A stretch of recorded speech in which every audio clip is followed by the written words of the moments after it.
Maybe it's too late to.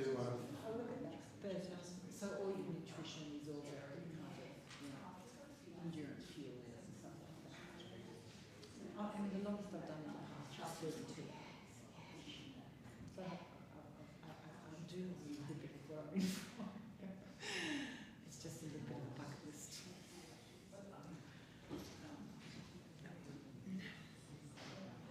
But I'll look that up. I can't say that. Baking soda. Because we do a lot of magnesium, I do a lot of Yeah, no, look, for cycling, I swear by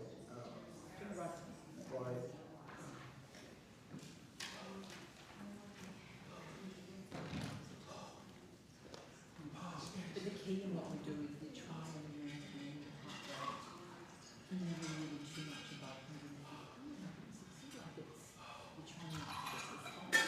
Here you go.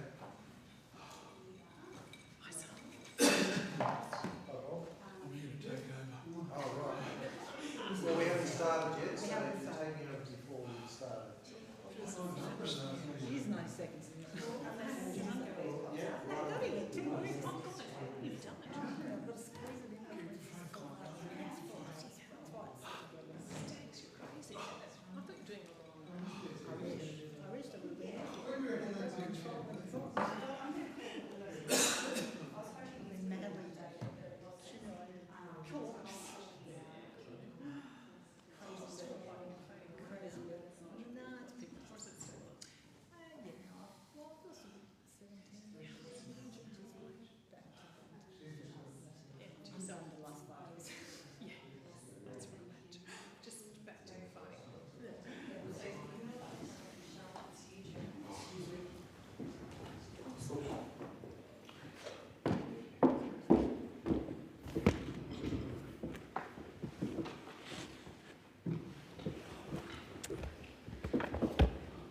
Are there any statements by honourable members? I call the member for Warringah. Thank you, Madam Deputy Speaker. Well, I'd like to talk today about local news and access to local news content. Local news is struggling all around Australia, including in Warringah. Our news media are in a David and Goliath battle for survival against social media and search engine giants. Contractions in the news industry outpace expansions, but people still need to and want to hear about their local news to keep up with what is happening in their area. This was true during the pandemic era and remains true today with the increasing frequency of disasters and floods, bushfires to climate change events. We need to make sure people can access information. And of course we have large national broadcasters, but local news plays an incredibly important role in that. It is trusted local content. Local, national and international remains accessible as widely as possible. The removal of trusted news sources on social media platforms means that people will be consuming more divisive and even extreme content that keeps them engaged. It is ripe for spreading mis and disinformation in an environment where it's now so prevalent. I want to congratulate Kim Smee and an organisation called the Manly Observer for the launch of their app for their news website. They faced no choice but to look outside of social media to keep their content alive, and their new app was the second most popular news app in Australia in the Apple Store. It shows how much desire there is for trusted local news. I call the member for Boothby. Hasluck. Apologies. Deputy Speaker, it was a privilege to have the Prime Minister and Dr Anne Ali, the Minister for Youth and Early Childhood, visit the beautiful Sagewood Early Learning Facility in Dayton in my electorate of Hasluck last week. Dayton is an area with a large number of young families and first homeowners. At Sagewood and so many other centres, it all comes together to give our kids the best start in life, to nurture 90% of brain development in their first 5 years, essential social interaction skills and specialist education that prepares them for success in school. The people who provide all of this are highly skilled and caring and too often overlooked. They deserve not just our thanks but to be paid fairly and to be able to pay their own bills. And that's why the Labor government is ensuring they receive a 15% wage increase that will mean an additional $155 of extra wages by December this year. And to make sure that the wage rise goes to the pocket of the workers and to protect families from further cost of living impacts, we've also put a cap on how much early learning centres can increase their fees at 4.4% over the next 12 months. I echo the words of the Prime Minister today in stating that this is good for workers, good for children, good for families and absolutely good for the economy. And I applaud this effort and our concern and absolute action to support all workers in this nation, not just the top few. I call the member for Indi. Thank you, Deputy Speaker. Recently, I made a Freedom of Information request to Health Minister Mark Butler's office asking for documents related to the redevelopment of Albury Base Hospital and/or infrastructure at Albury-Wodonga Health, including corresponding and briefing notes. In making this request, I wasn't hoping for a gotcha moment for the Minister, but to understand what representations the New South Wales and Victorian governments had been making on the only cross-border health service in the nation. Just 5 documents were released. There were no letters from Victorian Health Minister Mary-Ann Thomas nor New South Wales Health Minister Ryan Park. The case is clear. We need a new hospital on the border. Whether it's a green or a brownfield site, we know the funding promise so far will not build a state-of-the-art single-site hospital that meets our community's needs for years to come. So it would make sense to me if the states were asking for the federal government to invest in this project. I certainly am. What these documents show is a lack of effort by the Victorian and New South Wales governments to get a better deal for people on the border. There are many examples of federal governments investing in building new hospitals.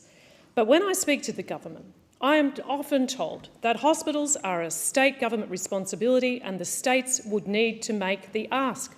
So I am dumbfounded that it appears there isn't any correspondence on this topic at all from the state. The member's time has expired. I call the member for Bennelong.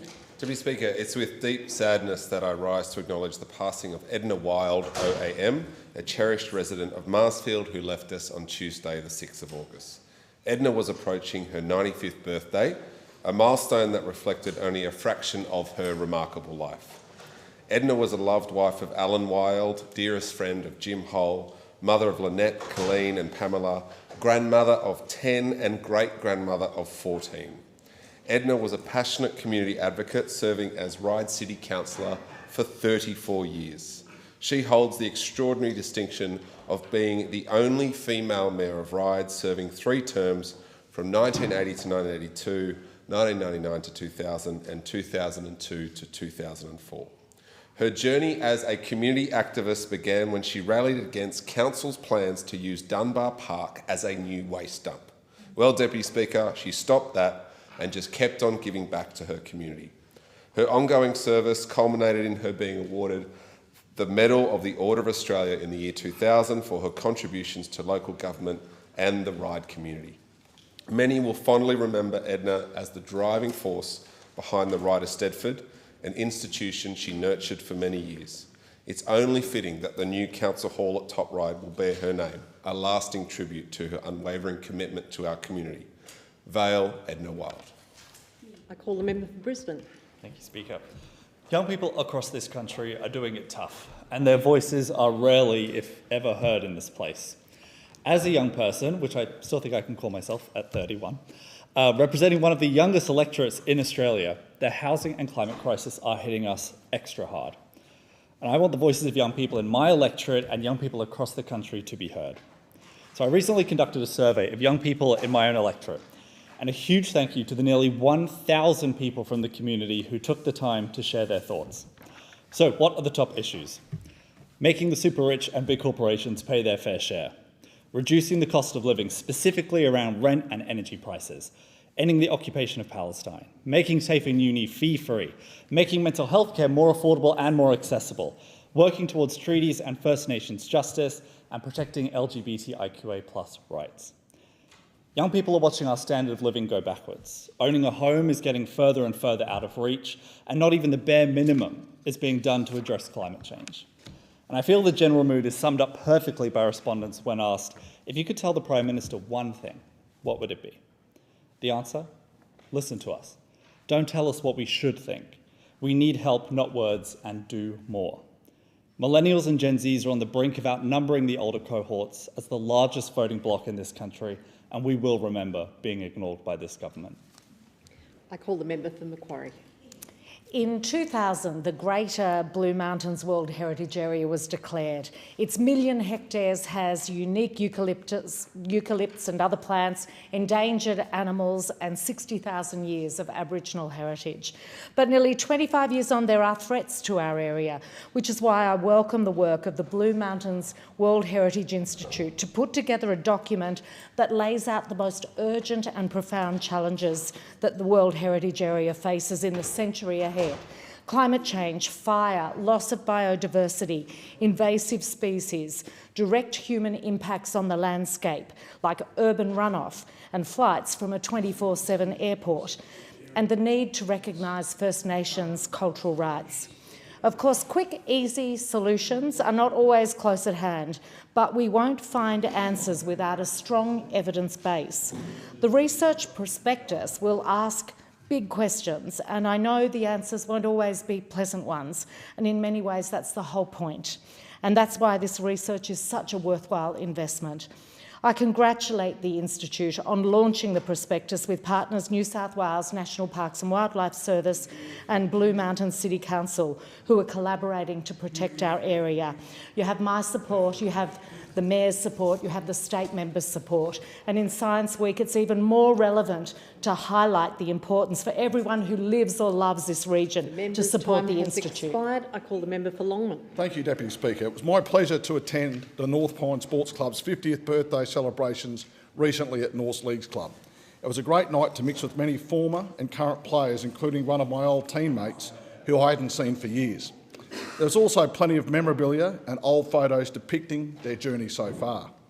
As someone who played at the club in the 1970s and 80s, it brought back a lot of fond memories when they recounted the journey of moving from the school playground at my old primary school, Kalanga State School, to the Launton Showgrounds, and then to the final move to the old Dackerman dump, where they had been for over 40 years. In particular, I enjoyed the story about them attempting to dig a ditch 2 foot down and hitting old car bodies, a remnant of the old dump, which meant getting an angle grinder to complete the project, something I doubt would happen today. I'm glad they didn't hit the old trams that were buried there. Ray Thiesfield, Edwin Thiesfield, Bill Leeming and John Brave from the inaugural senior team were present on the night, and it was great to hear from them how a few brave people broke away from the Pine River Soccer Club to form the North Pine Soccer Club in 1974. It was wonderful to see that the club is determined to keep the culture they have always had in developing and keeping their juniors rather than bringing in players and trying to buy premierships. The club has always had a family feel, and I hope that will always be the case. Thank you, President Gavin Steele, for the invitation, and here's to an even stronger next 50 years, and go the mighty Gorillas. I call the member for Boothby. Thank you, Deputy Speaker. Many, if not most, Boothby constituents will have experienced the car park that is South Road. It doesn't matter if it's rush hour, school pickup or some other time of day. If you can get 25 kilometres an hour on South Road, Edwardstown, you're doing well. And we've been anxiously awaiting the Torrens to Darlington stage of the North-South corridor to fix this problem. Last weekend, we had a significant step forward. I joined Prime Minister Anthony Albanese, Premier Peter Malinauskas, Minister Tom Koutsantonis and Member for Adelaide Steve Georgianis with State Members Nadia Clancy and Jane Stinson for the announcement of the awarding of the tender to a consortia led by John Holland Group. And even better news, this tender will involve 3 tunnel boring machines instead of 2, meaning the northern and southern tunnels can be dug simultaneously or faster. This project will mean 21 sets of traffic lights bypassed, up to 40 minutes of travel time eliminated, 6 kilometres of tunnels, 5,500 jobs during construction, 90% South Australian jobs content, 20% of jobs for apprentices and long-term unemployed. This is a huge project in South Australia, due for completion in 2031. It will be transformative for Boothby residents, taking a lot of the commuter traffic off the local roads, and it will make travel safer, faster and easier for South Australians. Call a member for Bass. Deputy Speaker, it's a pleasure to rise today to acknowledge the remarkable efforts of former Tasmanian Premier and current Chair of the Migrant Resource Centre Tasmania, the Honourable Peter Gutwein. On June 9th, Mr Gutwein set off in Burnie to walk the 350-kilometre journey to Hobart, arriving on June 16th. Averaging around 50 kilometres a day, he was on a mission to raise awareness of the value Tasmania's migrant and refugee communities bring to our state. Motivated by a racist incident in Hobart, he was determined not to just issue a statement condemning the behaviour, but rather to try and do something meaningful to change the conversation in a positive and enduring way and highlight the positive contributions migrants have made to our community over many years. Himself a migrant, the son of an English mother and Austrian Yugoslav father, Mr Gutwein understands well the challenges but also the great benefits of inclusion and diversity. In his words, migrants are truly remarkable people with great skills and they're helping our communities in all kinds of fields such as medicine, dentistry, construction, hospitality, retail, teaching and support services. Mr Gutwein had great support from the community along the way, with many people joining him along the way to show their support for a multicultural Tasmania. The walk raised $60,000 for MRC Tasmania to support migrants and refugees, including for cultural awareness training, but importantly, it has sparked an enduring and positive message that we should all work to amplify. We are stronger together. Call a member for Reid. On the 30th of July, myself and hundreds of school students packed Parramatta Riverside Theatre. We were there to watch the Martin Lysicrates Prize, and it was a real moment for me. I felt quite emotional as we were, as the lights dimmed and the students in the audience got excited. Their sense of excitement and anticipation was palpable, because for many in the audience, this was perhaps the first time that they ever saw live theatre in action. And we were all there thanks to the efforts of John and Patricia Azarias. They have set up the Lysicrates Foundation to provide access for theatre to all, not just an elite few. And the idea behind the Martin Lysicrates Prize was that 3 Australian playwrights would be invited to show the first act of their play, and then the audience would be invited to choose the play that they liked the most. So it was a wonderful combination of theatre and democracy in action. And the audience cheered, they laughed, they cried, they stamped their feet, and it was so wonderful to get to join them in this wonderful, wonderful event. Call a member for McPherson. Thank you, Deputy Speaker. Last weekend, the Zonta Golden Z Club at Griffith Gold Coast set up a black shoe display at Runaway Bay Shopping Centre. Now, at that display, there were 31 pairs of black shoes, with each pair representing a woman who died between 1 January and 31 May this year from gender-based violence. I thank the Zonta Club for what they do to support and advocate on behalf of women, and I do congratulate them on putting up a very evoking memorial, I guess, to the 31 women who had lost their lives, which demonstrates to our local community and to so many women who stopped by that we need to highlight the impact of gender-based violence, and we need to always remember those 31 women who lost their lives during that period, plus the many other women who have lost their lives. Now, the United Nations defines violence against women as any act of gender-based violence that results in or is likely to result in physical, sexual or psychological harm or suffering to women, including threats of such acts, coercion or arbitrary deprivation of liberty, whether occurring in public or in private life. The statistics are very sobering. 2 in 5 women have experienced violence since the age of 15, and on average, 1 woman is killed every 9 days by a current or former partner. We must do better. Call a member for Swan. Thank you, Deputy Speaker. Australia was unstoppable. A new gold standard has been set, the best Olympics ever, with 53 medals in total at the Paris 2024 Olympics. What a performance, what a team. To every Australian Olympian, you have made us proud. And I'm going to give a special shout out to some local Swan Olympians. Samantha Whitcomb, a member of the Opals, who overnight won bronze, the first Olympic medal in women's basketball since 2012. In hockey, Caitlin Hobbs, Carrie Somerville and Jake Harvey on debut. In the water polo, Zoe Aracini won silver after a stunning run by the team to the finals. And Hannah Green, who fell just 1 short of a medal in the golf.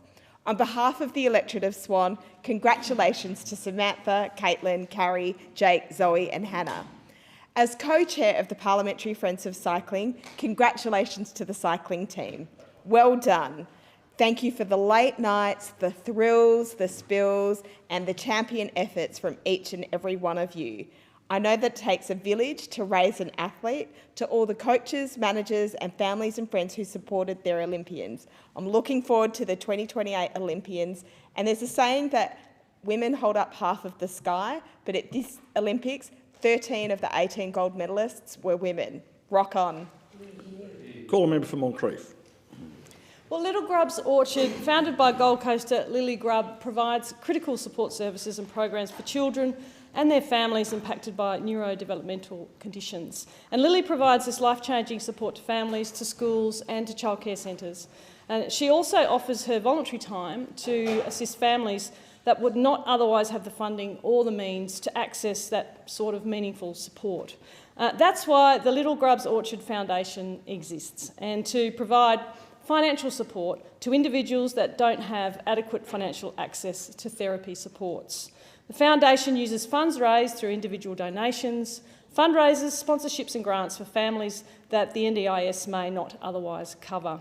I was delighted to join the team at Little Grub's Orchard at their foundation recently at their 2nd annual fundraising ball at SeaWorld Resort in my electorate. Together we raised $3,650, providing an additional 45 hours of much-needed therapy and support to children who otherwise would not have access to these sorts of services. To date, the foundation has received $300,000, which is 1,455 hours of therapy support. And Lily and the team pour their heart and soul into their work. And as the saying goes, it takes a village to raise a child. And Little Grub's Orchard is that village for so many in my Gold Coast community. Thank you so much to Lily Grubb and her team for what you do for our local community. Call the member for Fraser. Deputy Speaker, it's my pleasure to deliver a speech written by two wonderful Year 10 students, Wangari Bahanu and Anthony Fan, who recently completed their work experience placement at my electorate office. The following is my recounting of their week as written by them. 2 weeks ago, I was accompanied by two of the most ingenious 16-year-olds in the Western Melbourne suburbs after coming into my office with nothing but their bright and wide smiles, along with their willingness to sit through long committee hearings and meetings with stakeholders who engaged in conversation for which the most of which we didn't understand. I knew that my week was to be packed with a refreshing touch of youth, something I hope every MP's office can be privileged enough to experience too.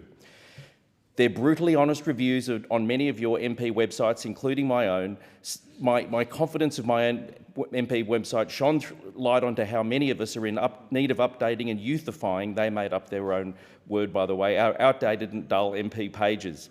Other than their ruthless highlight, we had embarked on many other inspiring journeys, much of which involved meeting with community members from all walks of life that allowed for a very engaging, lively and definitely not boring work experience week. These eloquent and witty words were from them and not my own. Thank you for all of your work, Wangari and Anthony, and good luck on all of your future endeavours. Call a member for Flynn.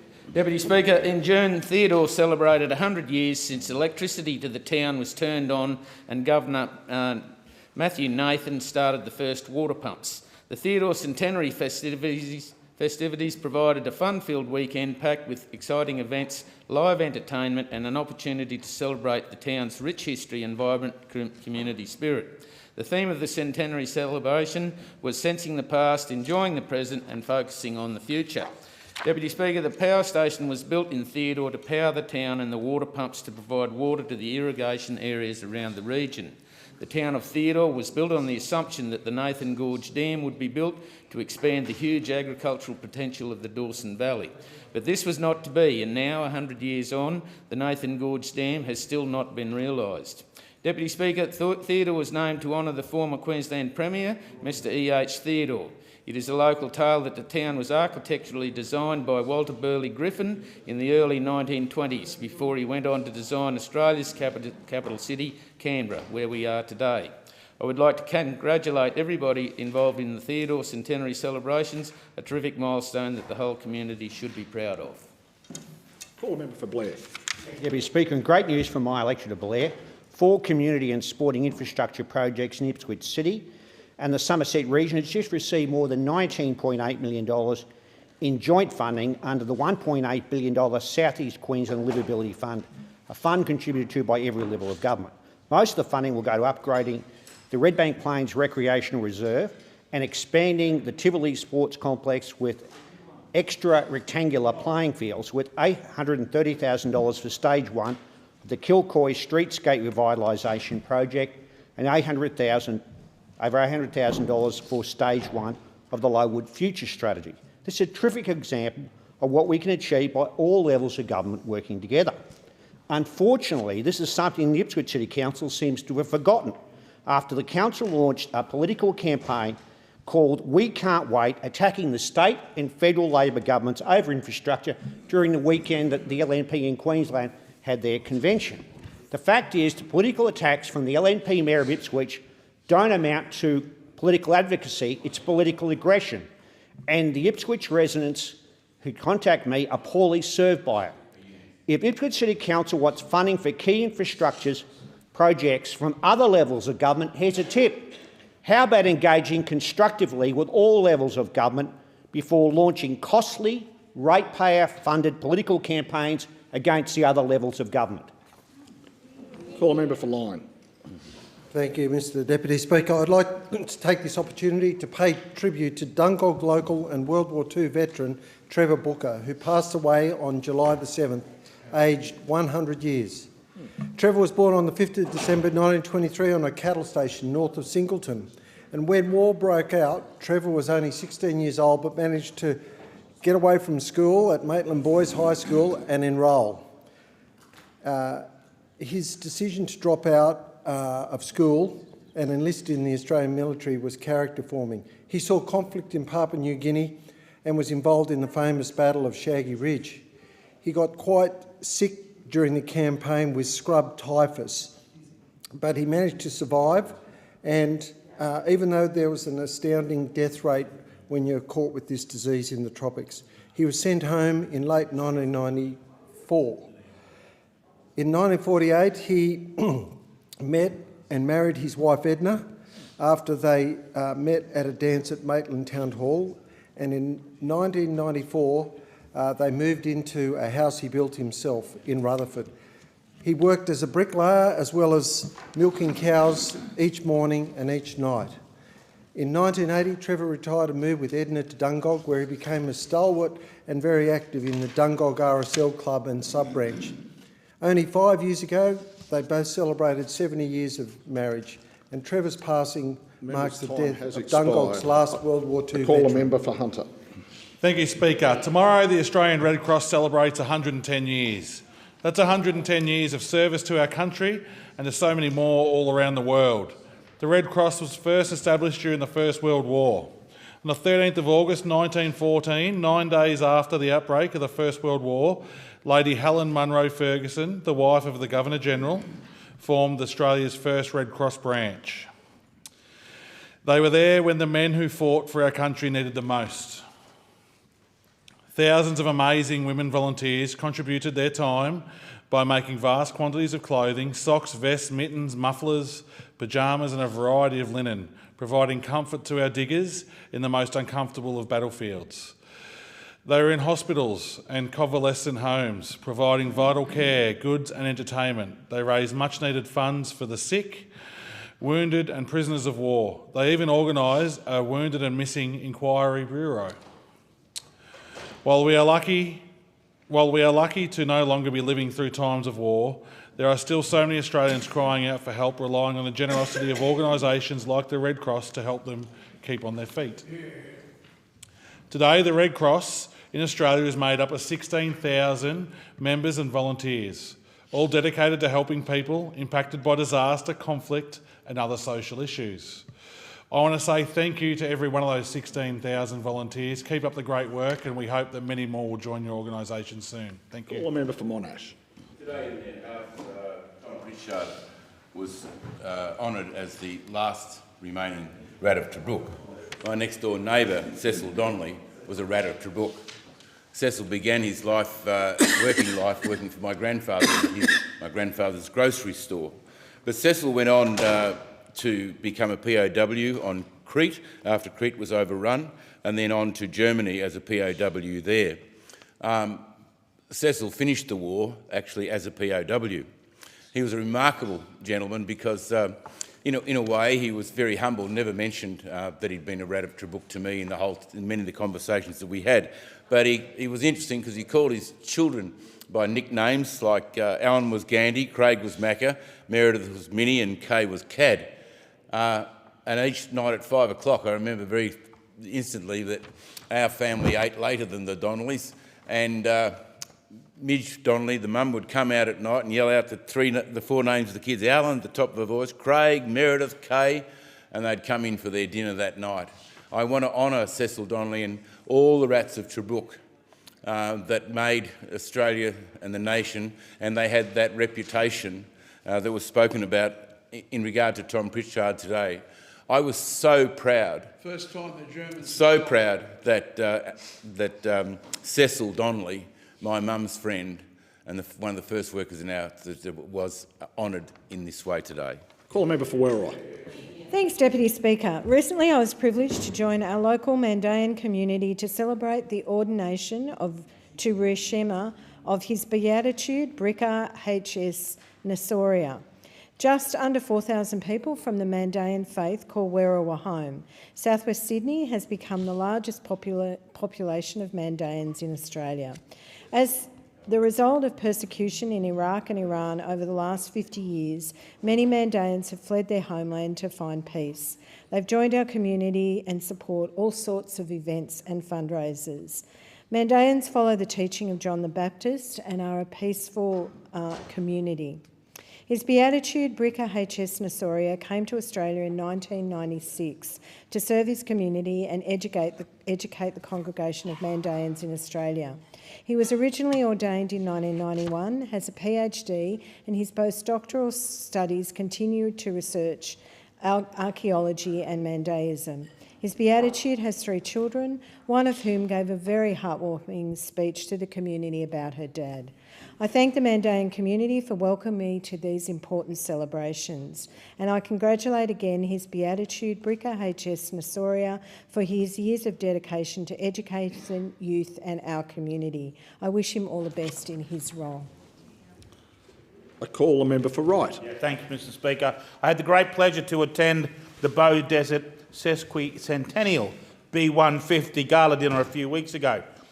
Mr Speaker, the community came together for the most wonderful night of celebrations, which was 150 years anniversary of the founding of the heart of my community, Bow Desert. The room was packed to the rafters with who's who of Bow Desert, from local residents, business owners, long-standing community organisations, volunteers and local dignitaries. The night was well supported by civic leaders, including the Mayor of the Scenic Rim, Tom Sharp, and the State Member, Johnny Krause, MP. It was truly a fantastic night. I'd like to pay special tribute to the organising committee led by Tim Andrews and all the volunteers who worked behind the scenes to make the night a celebration.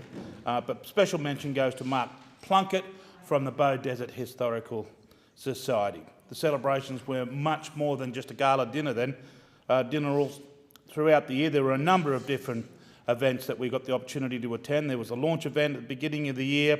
There was the Dancing Through the Ages Ball, and then there was the Family and Fun Day, which was held in conjunction with the high school, which was also celebrating its 60th anniversary. It's truly been a year of celebrations from great local families who build our community through many more of the families who have followed them since. The rich history of Bow Desert is special, and there's many more pages left to write. Come visit beautiful Bow Desert, the heart of Scenic Rim, Lonely Planet's 8th hottest destination in the world. For Holt. Thank you, Deputy Speaker. How good is Australia? Over the last 2 weeks, if you're anything like me, you couldn't tear yourself away from the screen.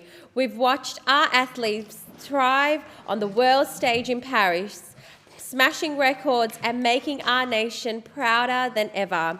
Australia finished 4th in the global rankings, bringing home an incredible 18 gold, 19 silver and 16 bronze medals, our most successful Olympics to date. From the pool to the track, our athletes have shown the world what it means to be Aussie. A special shout out to the incredible Arissa True, who at just 14 years old won gold in skateboarding.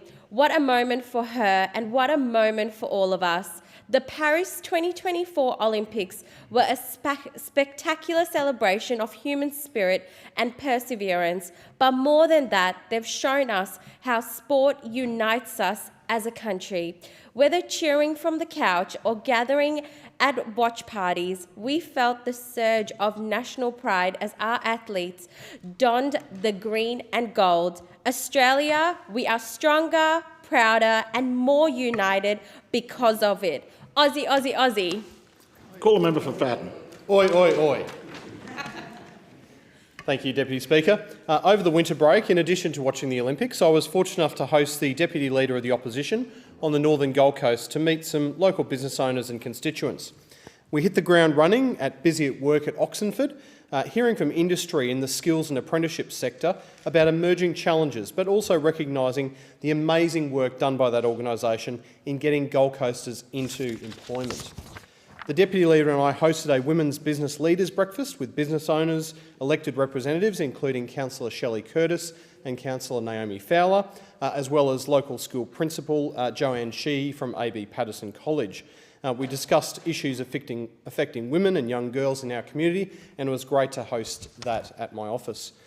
We also took the opportunity to visit Adam Gilmore's new facility for Australia's leading aerospace and rocket company, Gilmore Space Technologies, which will soon be home to their 200 new employees right in the heart of the northern Gold Coast, and we wish them every best luck for their upcoming rocket launch later this year. We then visited the Jacobs Well-based local manufacturer van site, where we heard from business owners Grant and Krista and the executive manager Tim about their product, which includes the sale and leasing of mobile site vans. And the best part of this job is listening to people, and the Deputy Leader and I certainly did that both at a street stall in Coomera and a street walk in Paradise Point, hearing about how people are doing it tough during this cost of living crisis. And I thank the Deputy Leader for the time that she spent in Fadden with me recently. Call a member for Pearce. Today I would like to celebrate a remarkable achievement in the world of sports, an achievement that embodies dedication, perseverance and the uniting spirit of a champion. Charlie Senior, one of my Pearce residents, at the age of 22, has etched his name into the pages of boxing history. At age 11, Charlie took up dancing, and his journey from the dance floor to the boxing ring is testament to his versatility and determination. Charlie has since demonstrated an unwavering commitment to his chosen craft, coached by Justin Lacey from the wonderful Lacey's Boxing Gym. Winning 3 national youth championships and then the Australian amateur title were just the beginnings of a promising career. The 2020 Asia and Oceania Olympic qualification tournament fueled his desire to excel. In 2023, Charlie struck gold at the Pacific Games in Honiara, securing his reputation at an international level. And now at the 2024 Summer Olympics in Paris, Charlie showcased his skill, heart and resilience, earning him the bronze medal. His victories over formidable opponents and his courageous fight in the semi-finals are a source of immense pride for all Australians. Charlie Senior, you have shown us what it means to chase your dreams relentlessly.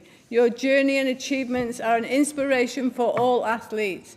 Congratulations on your Olympic success. We are also very proud of you. We cannot wait to see what the future holds for you and hope to see so many more of your celebratory backflips. Thank you, Deputy Speaker. Call a member for Cowper. Thank you, Deputy Speaker. Will I rise to celebrate the work of the Australian Red Cross, who turn 110 tomorrow. In my electorate of Cowper, the Red Cross holds a particularly special place in our hearts because on the mid-north coast of New South Wales we're prone to bushfires and floods, and not just the ones we've faced over the past few years, but throughout the lives of generations. Our passionate local network of Red Cross volunteers have played a significant role in our emergency response and recovery. Volunteers like the wonderful Heather Connell of the Bellingen branch, a branch that also celebrates its 110 years, as it was one of the first to officially open in the country.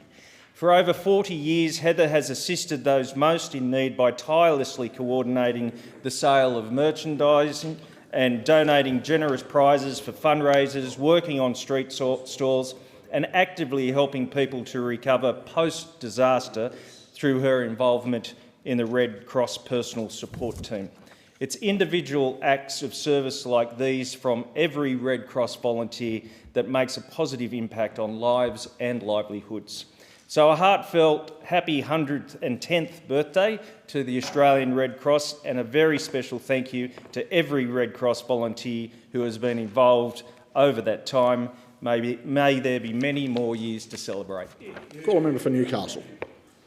Well, almost 5,000 people live in Stockton, which is just a few minutes by ferry from the city of Newcastle. It's a tight-knit, strong and resilient community. But ongoing problems with mobile phone reception and poor Wi-Fi and internet connectivity are really taking their toll. Newcastle is Australia's 6th largest city, which makes these poor telecommunications experiences of Stockton residents especially shocking. In 2024, mobile phone reception, Wi-Fi and reliability of connectivity are essential services. Yet too many people in Stockton have been let down. I've recently met with both Telstra and Optus to raise Stockton community residents' concerns directly with them, and I'm pleased that Telstra has agreed to investigate their telecommunications network in the suburb, and I've asked the same of Optus because we need to identify these problems and get them fixed. I've also written, with the support of the Stockton Community Group, an expression of interest under the Peri-Urban Mobile Program, a grant aimed at improving coverage, so hopefully that will be of help too. And more recently, I've written to all residents of Stockton to ask them to share their lived experiences of their telecommunications services in the suburb. Residents have been inundating me with their experiences. They speak about fears of constant dropouts, not being able to have their children sort of with reliable tools for study. These are unacceptable in 2024, and we're doing everything we can to fix them. Thank you, Deputy Speaker. In my entire time in this place, I have been successfully advocating for a better, safer Princess Highway. The Princess Highway in Gippsland is the main transport arterial, and a safer road obviously reduces trauma, but also improves productivity for the transport sector. And the major project, Deputy Speaker, has been the duplication, which has seen an additional 43 kilometres of dual-lane highway through the Gippsland region between Traralgon and Sale. Now, we are finally, Deputy Speaker, in the home straight after many years of work, in the home straight with the final section at Kilmany well advanced. So the question always then extends, Deputy Speaker, to, well, what's next? What's next in terms of major transport priorities in the region? And the what's next in Gippsland is the Traralgon bypass. It's an issue which has been talked about for more than 30 years, while the congestion and the safety issues continue to increase within the township itself. With the livability and the amenity of Traralgon impacted for locals, it's now taking up to 20 minutes for passing traffic to travel through the town. Now, the duplication work should be finished by the end of this year, and I believe that the Traralgon bypass then becomes the highest priority transport project in Eastern Victoria over the next 5 years. So it's been identified as a future priority for local residents and for the transport sector, and we need to work at state and federal level to get the final design work done, get the costings done, and get on with the job of building the Traralgon bypass. Call member for Spence. Thank you, Speaker. Volunteering is one of the greatest bricks in the wall that is the Australian way. As a nation, we stand out above the rest of our willingness to help each other, to positively influence lives of our neighbours just for the sake of it. And that's why I'm honoured to be able to bring stories from volunteers in my community to this building, to give these inspiring individuals the recognition they deserve. Fazana Iglasi is one such amazing person who donates much of her time toward the community centre in the Paralawi R-12 school. I bumped into Fazana when presenting flags to the school community at the centre while visiting their Wednesday morning playgroup. As well as helping me colour in between the lines, Fazana works tirelessly with migrant families to help them engage and thrive in our community. She also manages Paralawi's toy library, the most important job of all. Just ask the children who go there. On top of this, Fazana raises her own two children of primary school age, day in, day out, and still pours time back into her community. So to Fazana and all the team at Paralawi, thank you for your phenomenal work you do in our community. It is your efforts on an individual level that make our country as great as it is. Thank you. Call a member for Dawson. Deputy Speaker, I rise today to speak on the disgrace that is our Bruce Highway. For what is meant to be the main road of Queensland that delivers produce, supplies and materials from Brisbane to Cairns, well, it's literally falling apart. Just last week, another report commissioned by the RACQ states that anyone who travels this road is 5 times more likely to die. Can you believe that? Deputy Speaker, I've lost count of the number of reports that have been commissioned on the state of the Bruce Highway. Their findings are all the same, and the federal, state and Labor governments are simply not listening. Constituent Jeff contacted my office saying he was travelling in the middle of the night and struck a pothole. Vehicle had to be towed, insurance claim lodged, and $1,000 out of his own pocket gone. He said to me he was just lucky he didn't veer into another car. John Warren, a transport business owner for over 30 years, pays more than $450,000 a year in fuel tax and over $200,000 a year in registration to the state. John is sick of the double standards. He's expected to have roadworthy trucks. He says, how about truck-worthy roads? It's about time this government joins me and backs the Bruce. Something needs to be done. In accordance with Standing Order 43, the time for member statements has concluded, and I call the clerk. Private members' business, order of the day number 2. Resumption of debate on the motion moved by Mr Mitchell relating to tax cuts. The question is that the motion be agreed to, and I call a member for Adelaide. Thank you, Deputy Speaker. And Deputy Speaker, I'd like to start off by congratulating the member for McEwen for bringing this motion to the House. And I know that he's acutely aware of the need to provide cost of living relief for Australians in a responsible manner. And that's exactly what this Albanese Labor government is doing. The government has a broad and ambitious tax reform agenda. We've delivered a tax cut for every Australian taxpayer. That's, Mr Deputy Speaker, 13.6 million people who will be receiving a tax cut. This includes 93,000 taxpayers in the federal electorate of Adelaide who will receive a tax cut. The average tax cut in my electorate will be $1,540. That's $1,540 extra in people's pockets.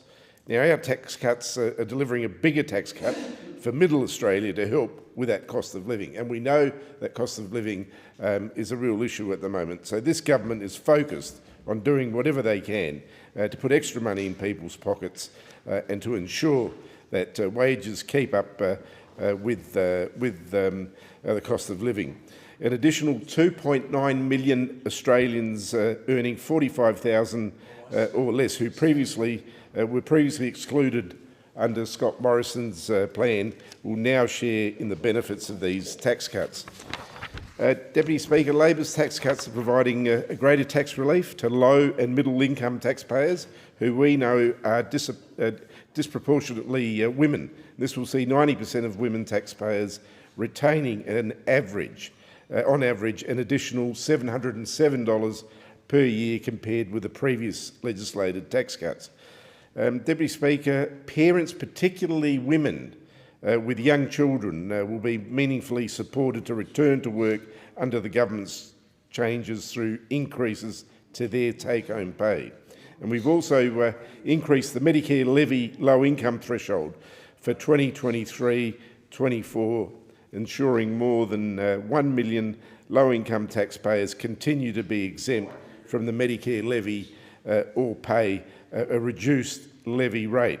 Again, this is to be exempted or to pay a reduced levy rate, which means more money in people's pockets. Every year over the next decade, the average tax rate for the average worker will be lower under Labor's plan than under the previous government, Scott Morrison's plan. By 2034-35, someone earning an average income will pay $21,915 less tax than they would have without Labor's tax cuts. Now, Deputy Speaker, beyond tax cuts for every taxpayer, the priorities of this government, our priorities for tax reforms, are making super concessions fairer and more affordable, ensuring that multinationals pay their fair share of tax here in Australia, and improving tax compliance to ensure individuals and businesses who don't follow the rules don't get an unfair advantage, Deputy Speaker, over those who do. So this Albanese Labor government is introducing these changes because it recognises the economic realities of 2024. Australians are under pressure right now, and they deserve a tax plan that responds to the challenges they are facing in a responsible, measured manner.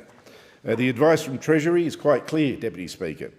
It's clear that our tax cuts will not add to the inflationary pressures because they are broadly revenue neutral. And of course, Deputy Speaker, our tax cuts are good for Middle Australia. They're good for women, they're good for working people, they're good for helping with the cost of living pressures, and good for labour supply and good for the economy. It means, as I said earlier when I started talking, more money in people's pockets, and it means that it is a bit of assistance towards the cost of living expenses.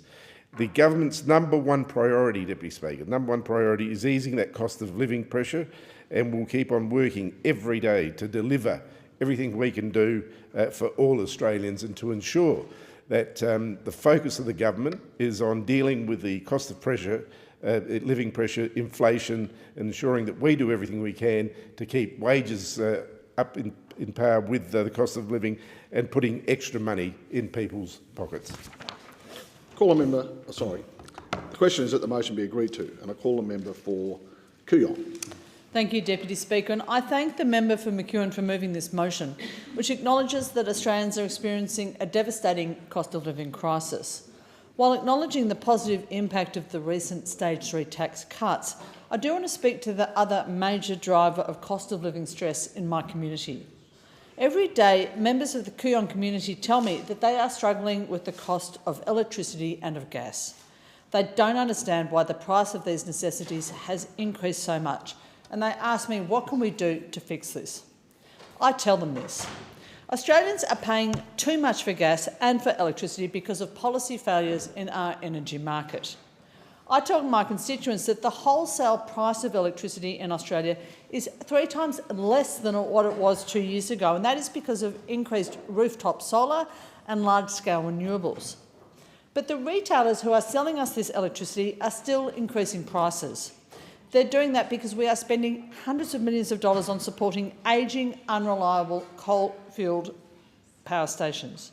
But then we're being slugged huge prices during unplanned outages of those coal mines. We're doing this because the spot price of electricity is set by the most expensive type of electricity needed to meet demand in the national electricity market, not the cheapest. Gas is the most expensive form of electricity generation, and it is often the price setter. That drives up our power bills massively. When we revert from renewables to power generated from coal or from gas, we can pay as much as 500 times more for the same electricity. Only 4.8% of Australia's electricity comes from gas, but that electricity is so expensive that it drives our bills up and up and up. Australia is the world's 2nd largest exporter of coal and the 5th largest exporter of gas. We do not have a shortage of gas. We use only 4.2% of our gas production domestically. But Western Australia is the only state with a domestic gas reservation policy. So while the good people of WA enjoy the cheapest gas in the world, more than 80% of the gas from the eastern seaboard of Australia is sold overseas by multinational companies. We pay more for that gas than the people who buy it overseas do. Largely foreign-owned companies are making windfall profits while price gouging Australian customers for our own gas. This is a policy failure. Sold it for 6 cents, we buy it back for 6 Australia is... Thank you, Member for Kennedy. Australia has 10 facilities for production and export of liquefied natural gas. 6 of those facilities pay no state or federal royalties. The ATO has labelled the oil and gas companies systemic non-payers of tax. The ACCC has found that the LNG industry has exported uncontracted gas in preference to supplying it to Australian markets. I'll just interrupt the member for a moment. So this private member bill is on tax cuts. Is the member aware of that? Yes, I am. Okay. I'm just waiting for you to refer to the actual subject of the private member's bill. I did speak to... I mentioned tax cuts in my first sentence, Deputy Speaker. Thank you. We have been let down by successive federal governments, by the Liberal National Coalition and by its inaction on climate change, and by the Albanese government, which has negotiated a gas price cap which has almost doubled the production cost, effectively anchoring gas prices higher than they need to be. A government which has exempted new gas projects from that price cap. The Albanese government's future gas strategy is a 68-page document about gas, which does not mention once royalties, tax or revenue. Policy failure. Australians are smarter than their own government. We know how to bring electricity prices down. 3 million Australian households have become electricity generators by investing in rooftop solar. The 40% of our power that comes from solar and wind and hydro, however, is being cancelled out by the 60% that is coming from coal and from gas. So when Australians are struggling with high gas and electricity bills this winter, they should remember that those prices are high because Australian governments have allowed virtually unlimited gas exports. They've allowed LNG export companies to price gouge us for our own gas, then to set a price cap which is too high, and then to exempt new gas projects from that cap without a guaranteed increase in our domestic gas supply. Australians should be able to pay their own electricity bills. But for that to be able to happen, the government has to use its power to act on this all-important aspect of the cost of living crisis. The question is that the motion be agreed to, and I call the member for Wills. Thank you, Deputy Speaker, and I am going to talk about tax and tax policy and tax cuts, because this is what this is all about, this debate, and it's a very important debate because, and I want to acknowledge the member for raising this motion or moving this motion, because the cost of living remains the #1 concern of voters across the country. And many members of my community in Wills and many other electorates across the country have been struggling for the past few years with the cost of living. It's crunched living standards and it's made ordinary working people worse off. And it's important to remember that this wasn't by accident. We've had for 10 years, Deputy Speaker, a coalition government that squeezed ordinary Australians through raising taxes to their highest levels for over 30 years. That's just a fact. And gouging hard-earned money from many of my hard-working community. Now, this is coupled with, to quote the former Finance Minister Matthias Cormann's deliberate policy to keep wages low, which has held our country back and left ordinary people behind. And your members will recall, I'm sure the member for Kennedy will recall this, when the former Treasurer Joe Hockey was dismissive and in his entitled tone said, he talked about lifters and leaners, reflecting a sentiment synonymous with the coalition and their utter indifference to ensuring we look after working people and develop a tax system that is both fair and also encourages aspiration. Given this frankly embarrassing record, Deputy Speaker, of supposedly being the party of low tax, which they are the opposite of, highest taxes in 30 years, it is galling to hear the crowing from the coalition on tax and cost of living now that they're in opposition, when they did nothing about it for 10 years. And I'm pleased to say that this government, the Albanese government, has a very different approach, Deputy Speaker. We have an ambitious tax reform agenda, and the cost of living tax cuts we delivered are a key part of that. These cost of living tax cuts were aimed at middle Australia. They were aimed at building foundations for a better future. Our tax changes mean, in my community of Wills, in my electorate of Wills, 78,000 taxpayers in my community will have received a tax cut on 1st of July. And under our plan, an additional 2.9 million Australians who were previously excluded under Scott Morrison's plan now share in the tax cuts the Albanese Labor government delivered, because we moved the bulk of those tax cuts to middle Australia, middle income earners, low and middle income earners, not the top 5% or the top 1%. Our changes to the coalition plan have also meant that 85% of all people in my electorate of Wills will be better off as a result. And these tax cuts also have an eye to the future, Deputy Speaker. Under the government's plan, the average taxpayer will pay approximately $22,000 less of their income in tax over the next decade. That's money back in their pocket. Money back in their pocket that they can use for the cost of living. This will also increase the labour supply and add to the efforts of both the RBA and government to ensure inflation returns to target. These ambitions, coupled with the government's policy to stimulate wages, are aimed to ensure Australians are better off. Now, beyond the cost of living tax cuts, the government's reform agenda is all about making the tax system fairer. This includes ensuring that multinational companies pay their fair share of tax. And it's also about ensuring that superannuation concessions are fairer and more affordable. It's about ensuring that reforms to the petroleum resource rent tax ensure that offshore LNG companies deliver more of their profits to the Australian people rather than offshore investors. And it's about improving tax compliance to ensure individuals and businesses who follow the rules are not disadvantaged by the unfair practices of those who do exploit the system. Now, Deputy Speaker, ultimately, the Albanese Labor government's cost of living tax cuts are good for middle Australia. We know that. Good for women, good for helping with cost of living pressures, and good for the economy. Treasury advice, Deputy Speaker, shows that these tax cuts will not add to the inflationary pressures and will contribute to ensuring that inflation returns to target. The Labor government introduced these tax cuts because it recognises the economic realities of 2024, the world that we're living in today. Australians are under pressure right now and deserve a tax plan that responds to the challenges they are now facing. That's why the tax cuts are going into their pockets. Gone are the days where the coalition deliberately kept wages low. This government, the Albanese Labor government, is committed to ensuring Australians can earn more and keep more of what they earn. I thank the member. The question is that the motion be agreed to, and I call the member for Casey. Thank you, Deputy Speaker. Well, my good friend, the member for Wills, we agree on a couple of things, mainly about how great Collingwood is, but we don't agree on these tax cuts. And he very much is clever, like a lot of those opposite with their language.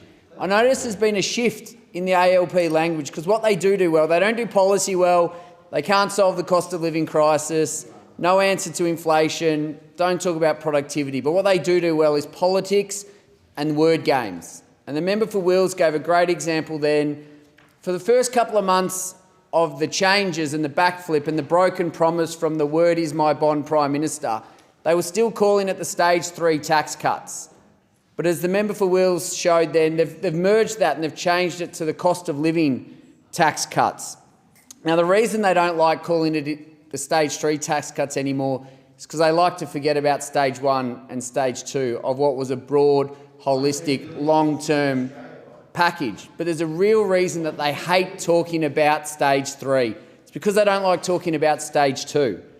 Now, stage 2 of those tax cuts was the low and middle income tax offset. And that gave you $1,500 into your pay packet to every Australian that was on a low and middle income, hence the name. And then what those opposite did last year was they let that lapse. And we know that many people felt it, because all over social media it went viral about how upset and frustrated people were putting in their tax return, wanting to get their $1,500 back, but it was gone because those opposite let it lapse. They were happy to let that measure, right when Australians really needed it, needed $1,500 in their pocket, it lapsed. But they now pat themselves on the back and say, cost of living crisis over, job done, we broke our word, but we're going to give the Australian people $15 a week extra, and that's solved the problem. We'll take away $1,500 last year, we'll give you $15 a week and say thank you, at a time when energy is through the roof, mortgages through the roof, rents through the roof, petrol on average over $2, everything's going up, food and grocery. But this Prime Minister, this Treasurer, those opposite say $15 a week, job done. But this is the problem.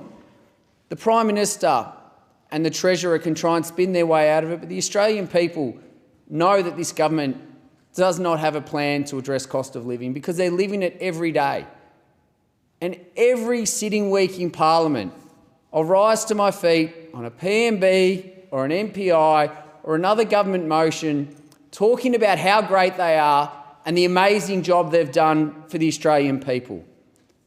But that's not what the Australian people are feeling. And maybe the Prime Minister has stopped listening. Maybe he's stopped listening. Maybe the Treasurer has stopped listening. But I haven't stopped listening to my community.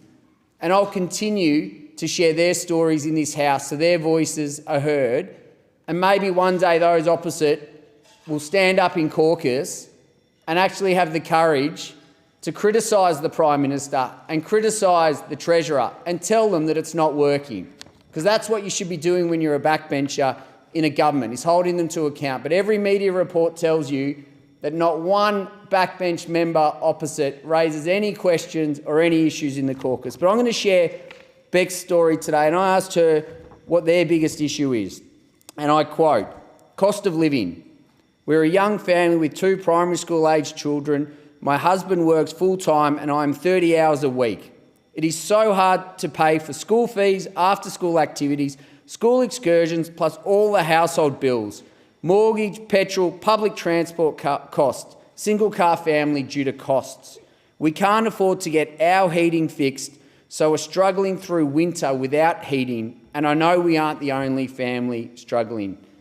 Now, Deputy Speaker, I could spend hours sharing stories from my constituents. Many on this side would and will. And those opposite move motions, patting themselves on the back, and how their number one priority is the cost of living pressure. Well, it's not. Because for 18 months, the Prime Minister didn't talk about cost of living at all. For the last 6 months, he's talked about the stage 3 tax cuts ad nauseum, $15 a week, like it's going to solve the problem. He could have acted last year and given Beck and her family and everyone in the community of Casey an extra $1,500. But they let that legislation lapse. And when you criticise them on it, Not our fault. It was already legislated, just like stage 3. If you're going to backflip on stage 3, you can backflip on the low-income offset. The question is that the motion be agreed to, and I call the member for Hasluck. Every taxpayer in Hasluck and every taxpayer around Australia is now receiving the Albanese government's tax cuts. For a worker on the average wage of around $73,000, they will have a tax cut of $1,504. These tax cuts, which members opposite, particularly the member for Casey, and ahed and really did not want to support, but only after some time realising that they would have to say no to tax cuts to the people in their own electorate, did they get behind it and support this measure.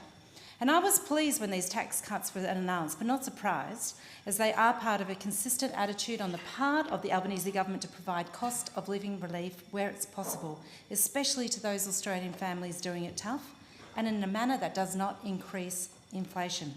And those cost of living measures include the energy bill relief, fee-free TAFE, cheaper childcare, more bulk billing and cheaper medicines. And contrary to the member for Casey, many organisations have indeed welcomed the tax cuts. It's not just us, talking to the virtues of it. The Australian Council of Social Services CEO Cassandra Goldie stated that the changes are a better deal for people earning low, modest and middle incomes, including people earning under $45,000. She said, "We are pleased the Albanese government has listened to the community and made the package fairer." Mark Chapman, the Director of Tax Communications at H&R Block Australia, describes the Albanese government's tax cuts as a welcome move given the current economic situation. He said that the wider distribution meant a useful focus on low and middle income taxpayers who were previously not well served by the Coalition's proposed tax cuts and who've been suffering from increases in the cost of living. Stephen Koukoulis of Yahoo Finance noted that good economics is good politics, and that is exactly what has been delivered with the revamped tax cuts to be announced by the Albanese government. The tax cuts for all Australian workers were delivered with no net cost to the budget and with no inflationary effect. The RBA Governor Michelle Bullock stated that both that the tax cuts were already factored in and that, in her opinion, monetary and fiscal policy are working in the same direction. The tax cuts are going to be more meaningful for those on lower incomes. A full-time cleaner in Midland is going to save just over $1,000. That's almost 2% of their wage, and it isn't a one-off saving. It's a saving going forward every year. The purpose of having a progressive tax system is to ensure that those who earn more are called upon to contribute more towards government services. In a cost-of-living crisis, providing relief to those most affected by rising costs is simply good policy. As the Prime Minister and the Treasurer has stated more than 6 months ago, when circumstances change, so should policy responses. And this government has done a lot for workers on lower incomes. Would the Coalition ever have supported a 15% pay rise for aged care workers? No. Would the Coalition ever have supported a 15% pay rise for childcare workers? No. And aged care workers and childcare workers in Hasluck and elsewhere will also be benefiting from the Albanese government tax cuts, because this is a government that wants to see people earn more and then keep more of what they earn. In aged care and assistance in nursing in Midland, now on a wage of around $67,000, will see a tax cut of around $1,350. Of course, it's not just assistants who are benefiting from that policy, it's registered nurses, enrolled nurses, assistants in nursing, personal care workers and home care workers, head chefs and cooks and recreational activities officers. In childcare, a diploma-qualified early childhood educator on $61,000 in Dayton will not only benefit from an increase in pay, but will keep more of what they earn too. So I was proud to be with the Prime Minister and Minister Ali at Sagewood Early Learning in Dayton and Hasluck just a few days ago. What was going on there was good for the kiddies, although they had no idea of all the fuss that was happening around them.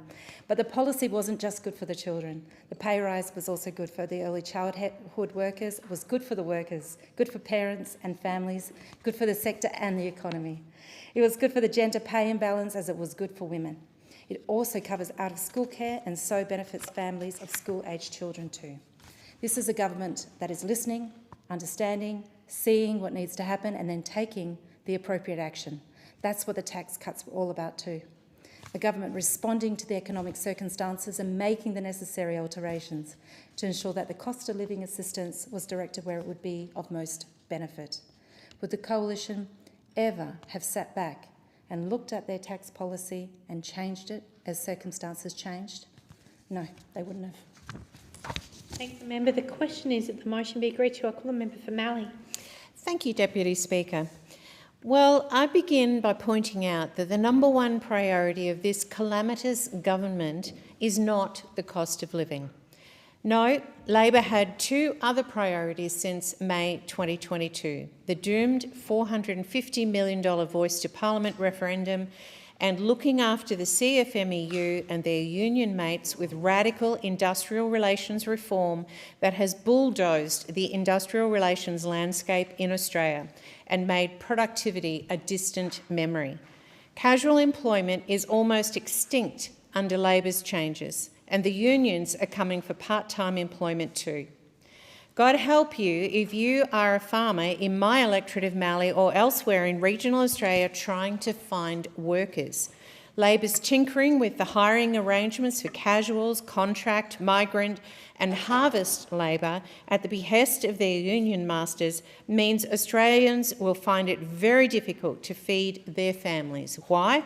Because farmers have to shoulder the higher input costs and labour shortages, which unsurprisingly drives up the cost of food and the cost of living. Labor are in denial about their failed policies, and now they are in a blue with the RBA about whether their spending is driving inflation. Economists have lambasted the Albanese government for denying the fact that their $315 billion in extra spending, equivalent to more than $30,000 per household and rising 16% in the next 2 years, is all exacerbating the cost of living crisis. On Tuesday, the RBA killed any talk of interest rate cuts by year's end, yet the Treasurer told us all we'd be seeing inflation tamed by Christmas. On tax cuts, Deputy Speaker, Australians are paying 20% more income tax than they were at the election. The Coalition, on the other hand, are the party of lower taxes. Labor broke their promise not to tinker with tax cuts, just like their broken energy bill pledge for a permanent $275 relief, a promise made 97 times before the election. Even Labor's one-off $300 bill relief isn't going to all Australians. Some tenants and those that had to go off the grid aren't getting the $300 rebate. I've asked Minister Bowen why is that the case, and the crickets have been deafening. So much for Labor helping Australians with the cost of living. I backed the changes to the tax cuts as soon as Labor announced them because I know people in my electorate of Mallee are struggling. Even though they're used to energy bill shock, now they face energy bill trauma. The increases have been astronomical, driven by yet another Labor experiment, gambling taxpayer and bill payers' money on mass-scale wind turbines, blanket solar panels, 28,000 kilometres of transmission lines and unproven green hydrogen. Victorian Labor have published a map that shrank 6 renewable energy zones to now just 1.5 zones. One very big concentration of wind and solar infrastructure is in my electorate of Mallee, and 1/2 is in Wannon. Labor's zone in my electorate is well over 150 kilometres away from the windy coastline and at less than 200 metres above sea level in the Murray floodplains. Victorians are paying $620 million annually and $200 million a year to foreign entities for this Wild West gold rush of customer-draining energy subsidies, generating massive price hikes on their power bills. Mallee constituent Jason Barrett from Trainers Lagoon told the Weekly Times, "How on earth," and I quote, "how on earth are our energy prices going to be lower by handing bucket loads of money to foreign-owned companies? It doesn't make sense." Hear, hear. Farmers like Jason and Claire Grant of Bungaluki are feeling harassed, bullied and intimidated by the tactics of energy project proponents. Claire came to my mobile office in Wycheproof during the break with her 1-year-old daughter on her knee. Claire was in tears about the behaviour of the proponents of VNI West trying to get access to her land. That's the human face, the human toll of Labor's reckless rush to renewables and devil-may-care attitude to the cost of living. This government's number one priority isn't the cost of living. Time has expired. The question is that the motion be agreed to, and I call the member for Spence. Thank you, Speaker. Like the members for Adelaide and Wills, I too acknowledge that on the 1st of July this year, all Australian taxpayers received a tax cut under this Labor government, the end of the final countdown. But, much like the Swedish rock band Europe had done in 1986, this government didn't just deliver on the final countdown. Just prior to that hit single, Europe would release Rock the Night. And just a few months prior to these tax cuts, the Albanese Labor government would rock the night, and you'd better believe it's right. Because this government committed to bigger, better and fairer tax cuts than those slated under the old coalition government, ensuring that changes to the tax regime this financial year would benefit the majority of taxpayers and include all taxpayers to sharing these benefits as well. That is 13.6 million Australians receiving a tax cut, with 11.5 million benefiting from a larger tax cut than they would have otherwise received under the Liberal plan. On average, that is 11.5 million Australians receiving an extra $800 a year, with their total tax cut estimated to be $1,529 on average under this Labor government. And still, there are people in this place that cry foul over such lies, devastated that this government would step in when needed to deliver cost of living relief to those who need it the most. They would prefer legislation based on an Australia 5 years ago, before a once-in-a-century global pandemic, before global conflict and uncertainty would put Australians under unprecedented cost of living pressure. Instead of living in the past like those opposite, this Labor government takes action in the present to deliver a future made in Australia. And to those who are against this notion, let me ask you this. Would you rather these tax cuts, the nearly $22,000 that the average Australian will have saved due to these changes by 2035? Would you rather that money going into your pocket? As earners in the highest tax bracket, would you prefer those thousands of dollars every year redirected as cost of living relief under this Labor government to end up with yourselves? Because that's what the Liberal plan would have resulted in. And I, for one, am pleased that the money did not end up with me, because it is the 84% of taxpayers with a bigger tax cut thanks to this Labor government who need it most. But somehow there are representatives in this place who have said they would rather a bigger tax cut for themselves, at the expense of everyday Aussies who elect them. That representative is One Nation leader Senator Hanson, who said earlier this year on Sky, and I quote, "I was wanting my tax cuts. I'd rather put the money in my pocket." She was furious that the situation had changed, to quote the One Nation senator again. That kind of attitude is not what Australians expect from their elected representatives, regardless of your thoughts on tax reform and wealth redistribution. It goes without saying that those who enter this building as representatives ought to work for outcomes toward people outside of it rather than themselves. And I'm proud that our Labor government has done so, not just in delivering a tax cut for all Australian taxpayers, but establishing a better regime that ensures that cost of living relief is received by those who need it most. Because our government's number one priority is exactly as stated in the motion before the House, to tackle the cost of living pressures facing Australians by ensuring they earn more and keep more of what they earn. And that is especially so in the northern suburbs of Adelaide, providing 91% of taxpayers in the electorate of Spence, one of the most disadvantaged metropolitan areas, with a bigger tax cut compared to the Liberals. That is 67,000 people in the north who are better off under Labor than they would have been under the coalition government, with an average tax cut for all taxpayers in my electorate estimated at over $1,200. That is money in the pocket of Aussies saving lives at the Lowell McEwen Hospital, in the pocket of those working hard in the Elizabeth City Centre, in the pocket of staff educating our children at Gawler and District College, because that is what good governments deliver. They adapt to the circumstances of the nation, to deliver policy which meets the needs of the nation, and that is exactly what happened under the Albanese Labor government for taxpayers on the 1st of July. Thank you. Thank the member. The question is that the motion be agreed to. I call the member for Lyon. Thanks, Madam Deputy Speaker. I rise to speak on this motion, and I acknowledge the comments that the previous speaker made.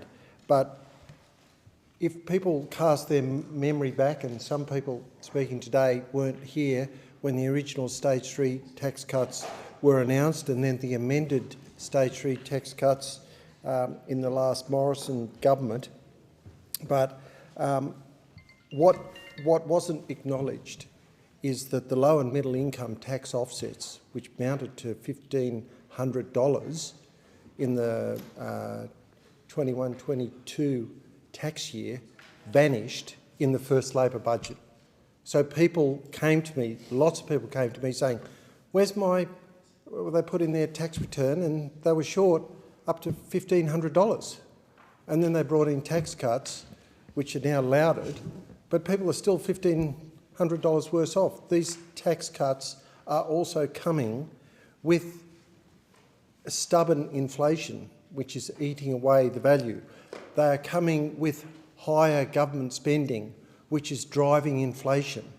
A lot of the jobs growth are in NDIS employment and in government-related industries where it's only paid by tax dollars rather than getting investment by people working hard and knowing that they will keep more of it, because the original Stage 3 tax cuts were far better than this.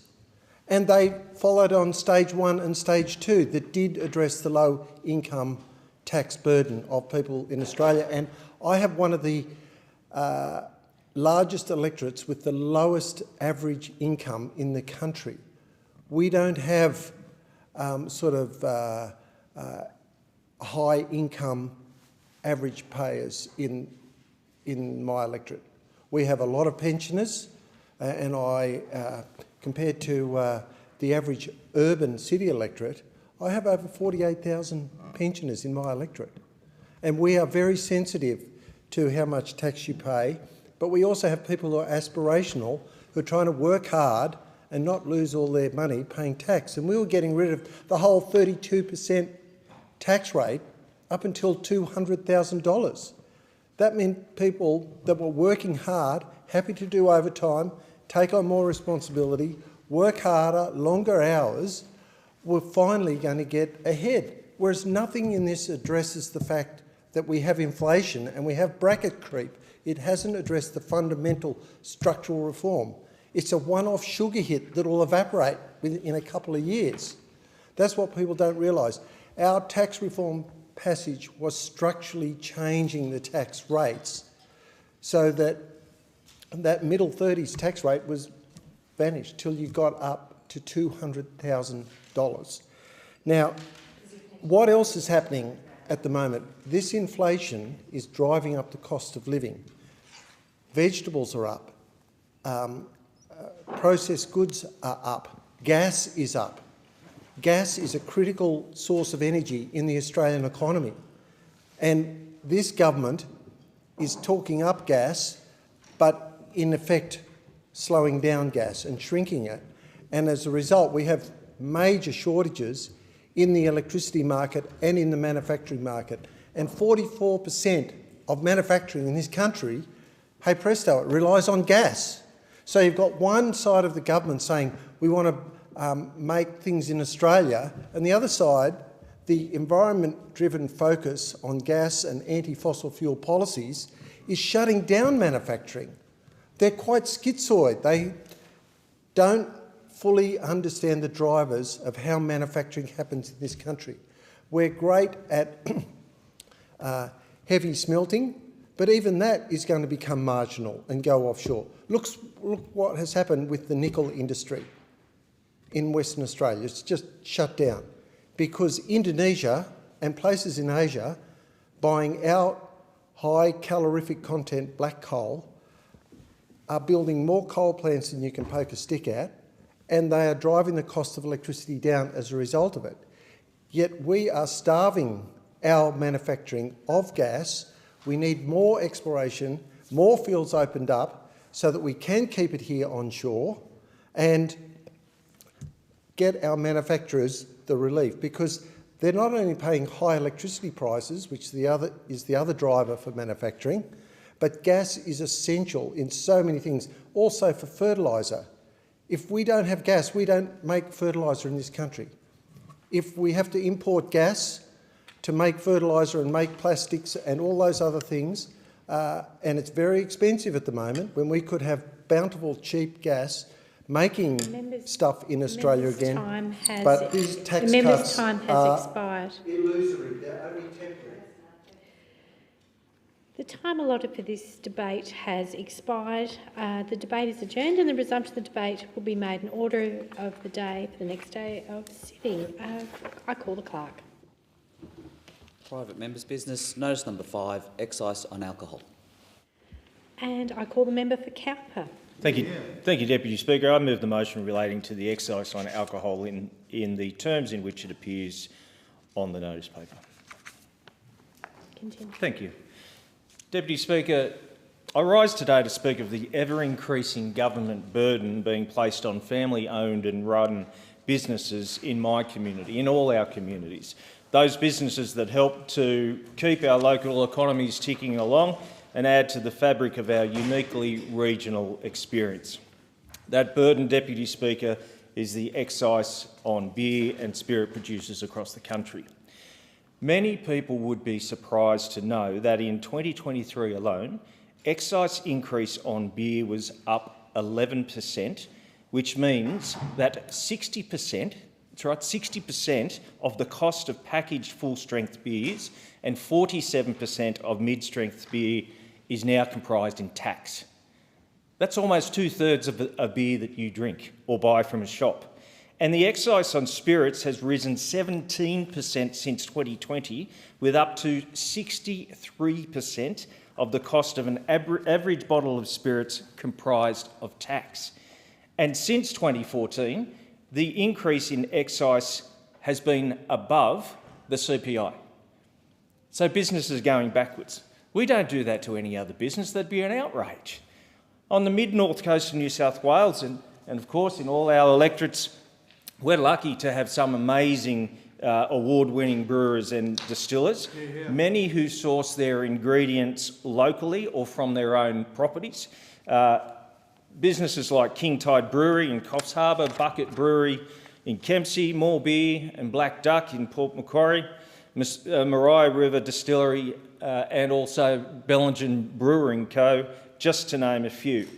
And we're very lucky also to have a healthy variety of pubs and hotels that have served our communities for generations in more ways than one. And if you're from a regional community, you'll understand what I mean. For example, the Willawarren Hotel doesn't just act as the local pub, but also the go-to place, the hub during the fires and the floods that we have seen, not just over the past 5 years since I've been in this role, but for generations. The Flower Hotel Group sponsors more kids and sporting teams than I can count, or pubs like the West Kempsey Hotel or the Hoey Moey, who support live bands, live acts and play a significant role in our entertainment industry. But due to the cost of living crisis and significant increases in operating and supply costs over the past 3 years, these very businesses are balancing on a very narrow tightrope, Deputy Speaker, and they're forced to absorb more and more costs and such as increasing freight charges, electricity, insurance premiums, and they can't pass them on to the consumers. They can't continue to do that. And consumers are becoming increasingly more price sensitive. They're deciding not to go out because of the cost of living pressures. And as I said, this isn't unique to my electorate, but we see the dire predictions from the industry watchdogs that 1 in 11 Australian hospitality businesses are set to close over the next 12 months. 1 in 11. The last thing we want to see is another blow to the cost to consumer balance, and that's exactly what these continued excise duties or excise would continue to do. But I will acknowledge those who don't agree with my position on this in relation to alcohol consumption and causal effects. Does alcohol contribute to domestic violence? Absolutely yes. It's documented and irrefutable. Does alcohol contribute to and lead to significant health difficulties? Absolutely. It's well documented and irrefutable. But the question that needs to be asked when it comes to this specific issue, has increasing the excise year on year, twice a year, reduced problematic behaviours associated with alcohol? And the evidence is there. The answer is no.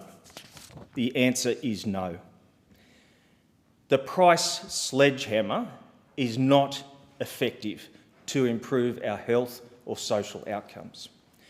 So, Deputy Speaker, I call on the government to provide immediate cost of living measures for the domestic beer and spirits industry and work to develop a sensible package of tax reform policy and policy settings that balances the responsible consumption of alcohol by the majority of Australians. Thank you.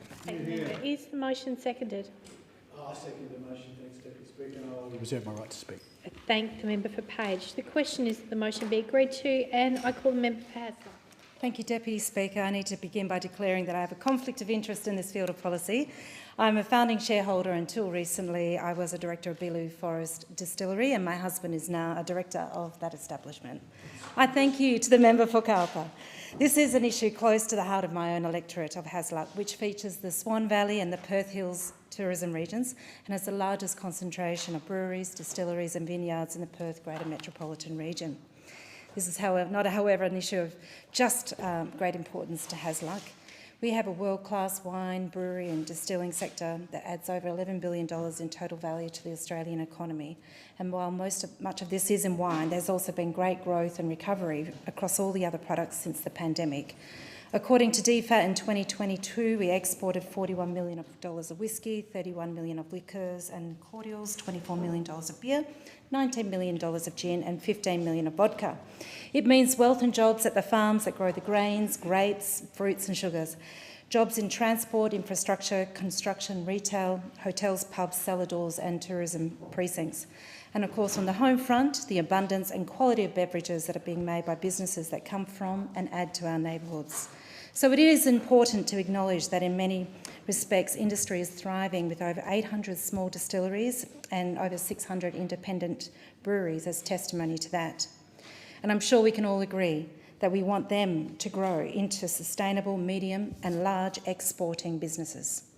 Clearly, however, there have been mixed consequences of the excise regime and also of the $350,000 refund emissions scheme introduced by the Coalition under Scott Morrison, who on the election trail in 2022 made policy on the fly with little consideration to the consequences. Fast forward to today and there are claims of excise avoidance, craft washing and shadow factories. Worse than that is the disincentivising growth, particularly for the mid-tiers. The Labor government is working to understand these issues across the sector and hence the present inquiry into food and beverage manufacturing by the House Standing Committee on Industry, Science and Resources. The challenge before us is to chart a course that encourages healthy growth and competition. I'd like to briefly share some illustrative examples and perspectives from the mid-tier manufacturers in my own electorate. Tony Williamson is the CEO of Bailey Brewing and Distilling Company, a medium producer based in the Swan Valley tourist region. He points out that the current excise tax structure is complex and assists small breweries in the short term. The $350,000 excise rebate is a great help, however, it hinders growth. Raising it to $1 million would be very much assist in the growth and employment. And he suggests also that the increase twice a year of the excise is counterproductive as consumers don't understand the tax system, and when beer prices go up every 6 months, they tend to think that we are gouging. It is the complete opposite. They pay more while it eats into our small margins. Another successful medium-sized distiller, James Young from Old Youngs, points out on the excise remission scheme that the intention was to create conditions that would allow small distilleries to grow and create more jobs and investment. Unfortunately, it is having precisely the opposite effect. A producer can sell 11,666 bottles per year, excise-free, and the result is that our cohort of medium-sized manufacturers is now competing with hundreds of small distillers that can undercut our pricing by up to $30 a bottle. Paul White is the Managing Director of the medium-sized West Winds Distillery. Paul describes the steady growth of excise pressures over their 12-year journey and says the current excise rate of $101.85, up from $71.67 in 2010, combined with the rebate system, is killing our ability to grow and compete profitably. He also points out that a new trend, at least in WA, where any company with a tavern licence can produce their own spirits or beer. Some of these tavern distilleries don't even produce on site, but instead purchase from local producers and avoid paying the excise. Paul notes we cannot compete against distilleries that are now charging as little as $17 per bottle. And he says, the Liberal coalition government and the ATO created this mess. It would be great if the current government and the ATO could at least try to help us find a way out of it. And fortunately, the review underway will provide an evidence-based approach. Of the 121 submissions to date, the majority, 68, are from wine, beer and spirits producers and businesses impacted by the excise. I'm confident the review will frame their recommendations right and lead to a strong and sustainable growth and add value to the economy for Australian consumers and businesses of all sizes. I thank the member. The question is that the motion be agreed to, and I call the member for Page. Thank you, Deputy Speaker. Look, I thank my friend and colleague, the member for Cowper, for moving this motion. I think it's a really important motion. I think it's important for our communities. I think it's important for our small businesses that operate in this trade. So I think most people would understand that the excise that we put on alcohol goes up twice every year and has been doing that for 30 years. So obviously the compounding effect of what these price increases has done is obviously making many things unaffordable. I just want to quote, I know the member for Cowper did this when he spoke earlier, but I just want to remind the House of two stats, and that is this, that 60% of the cost of packaged full-strength beers and 47% of the cost of mid-strength beers is now tax. So in mid-strength beers, basically just under half of what it's cost you is a tax, and 60% of a full-strength beer is a tax. So that's obviously a lot of the cost of the product. The other one that I want to remind the Chamber of was that 63% of the cost of an average bottle of spirits is comprised of a tax. Now, Deputy Speaker, you would know, I know, we all know that when the intention of this, when it was brought in, was quite, I think the intention was good. I think the intention was to discourage antisocial behaviour or discourage behaviour that would be not good for your health. But I think we've got beyond that now, Deputy Speaker. We've gone way beyond that. I think, dare I say, governments are now a little bit addicted to the revenue that they get from this and the compounding effect of that revenue. And we have 600 distilleries operating across Australia, which the majority are actually in regional areas and contributing over 5,000 jobs. So besides the product, this is a serious business, a serious employer in our communities. Now, I know the member for Cowper did something that I won't. He started naming some names of some of the great businesses in his electorate. I won't do that. I have some great pubs and clubs and distilleries and breweries, but the stats that I think that are important to remind people of, there are over 6,000 pubs and taverns and over 6,000 clubs across Australia. And the important stat here, Deputy Speaker, is 90% of them employ 20 persons or fewer. So the majority of them, and I know in my case, the majority of the distilleries, breweries, pubs, clubs, etc., are small businesses. And they're really important gathering places. They're important for people socially. They're important for, I think, community harmony. I mean, people get together, have fun, socialise, and do what they do. I think also that perversely these increases in excises may have a perverse health outcome as well. The one thing that every person, if you sell alcohol on your premise, that you know you're governed by a lot of regulation. And I think that, I'm actually old enough, Deputy Speaker, to remember when there wasn't a lot of, regulation about how you sold alcohol, who you sold it to. I remember, actually, I probably shouldn't say this, but I think I had my first drink at a pub when I was about 16 and my local parish priest bought it for me. But anyway, we won't go into that. But he was a good guy. But what the industry now does, Deputy Speaker, is they are educational. Pubs, clubs, distilleries take what they sell very seriously. They sell the good product, but they don't want people to use and abuse it. So, the educational things that they do, the way they regulate people's behaviour, I think is important, especially for younger people when they start going out and socialising at these places. The accommodation and food sector service employs 900,000 full and part-time casual positions across Australia. The night-time economy as well, which this excise is affecting the night-time economy, significant contributor to live performances, the arts and cultural events, generate $146 billion in sales, in turnover, 131,000 venues and employ more than 1 million people. So Deputy Speaker, why the member for Cowper has mentioned this is most people in my community who are involved in this industry are basically telling us that this is now getting to a tipping point. And we're not alone across the globe in this. The UK have had an interesting experience where they, about a year or so ago, increased the price on spirits with a 10% rise, and immediately they had a 20% fall in sales.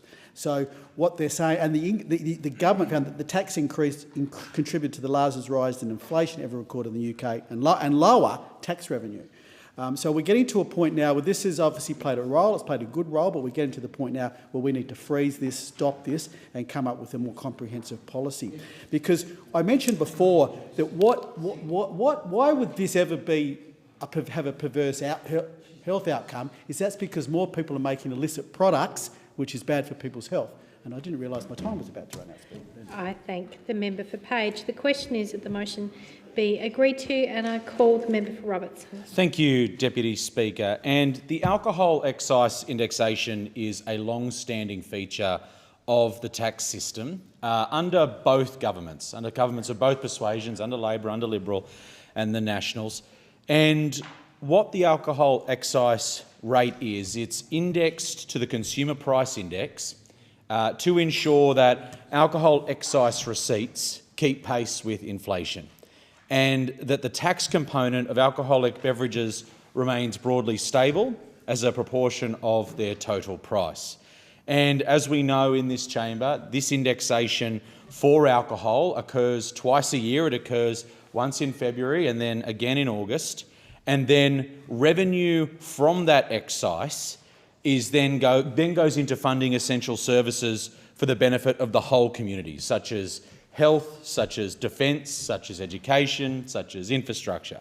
And I could go on. And the government, look, it listens respectfully to the ideas put to us, but we have weighed up against other priorities and essentially within the budgetary constraints that we inherited from the coalition, including $1 trillion of Liberal Party debt, and all of this was taken into consideration. And, Deputy Speaker, inflation is still higher than we would like, but it's less than half its peak and much lower than what we inherited from the coalition. And at the election, as we know, inflation had a 6 in front of it, and now it's got a 3 in front of it. Still too high.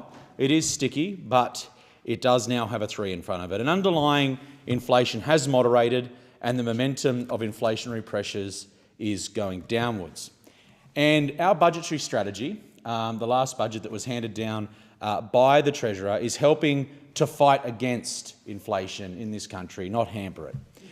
Fiscal policy isn't the primary determinant of prices in our economy, but our decisions, the federal Labor government's decisions in the budget, can help, and, Deputy Speaker, they are helping.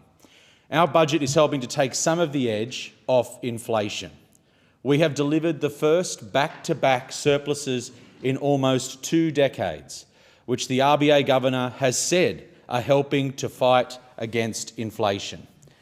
And we're also on track for larger than forecast surpluses, which could be the largest back-to-back surpluses on record. And look, demand in our economy is weak because people are under pressure. Which is why our economic plan is all about fighting inflation without crunching the economy. Our cost of living relief is easing pressure on Australians, and ABS data shows it took 0.5 percentage point off inflation. And in the year to the June quarter 2024, electricity prices rose 6% and would have risen by 14.6% without our energy rebates. And in the year to June quarter 2024, rents rose 7.3%. Without the largest increase to rent assistance in 30 years, Deputy Speaker, they would have risen to 9.1%. And in the year June quarter 2024, childcare prices fell by 5.7%, but would have risen 14.9% without our policies. If the coalition truly did care about fighting inflation, if they truly did care about budget repair and proper and true economic management in this country, they would be voting for our cost of living relief. And their track record on this is absolutely shameful, that they won't back in the policies that will help everyday Australians, not just in my electorate of Robertson, not just in the city centres, but right across the country, from the coast to the bush, from the north to the south. I think an example of this betrayal of the Australian people was when they voted against our energy bill relief. They voted for higher prices, and, Deputy Speaker, they voted for higher inflation. What the Labor government is doing, what the Albanese Labor government is focused on, is tackling inflation through responsible and targeted cost of living relief, and the Labor surpluses are absolutely assisting with that. Thank you, Deputy Speaker. Thank the member. The question is that the motion be agreed to, and I call the member for Leichhardt. Thank you very much indeed, Madam Deputy Speaker. I'm certainly here to speak in strong support of the motion put forward by the member for Cowper, which highlights the critical issue of alcohol excise in our country. This is not just about beer and spirits, it's about the survival of small businesses, the livelihood of thousands of Australians, and the future of an industry that is prevalent in all of our communities.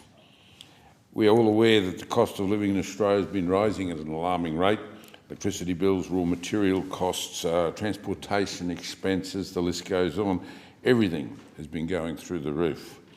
But what makes the situation even more untenable is that our local brewers and distillers is a relentless biennial increase in alcohol excise.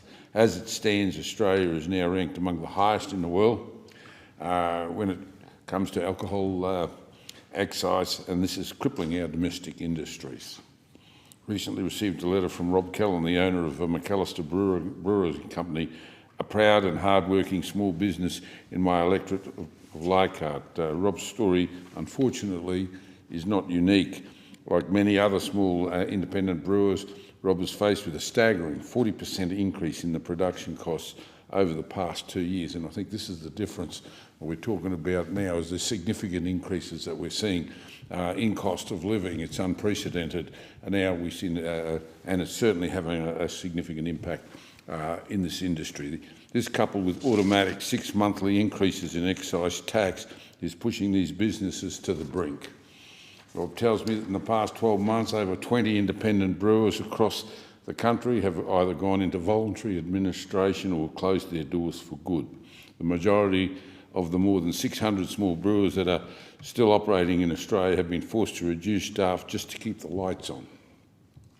Small breweries like McAllister Brewing Company, Copperload Brewing Company and Hemingway's Brewery are an integral part of our local communities. They employ local people, they support regional tourism and contribute to the vibrant culture of far north Queensland.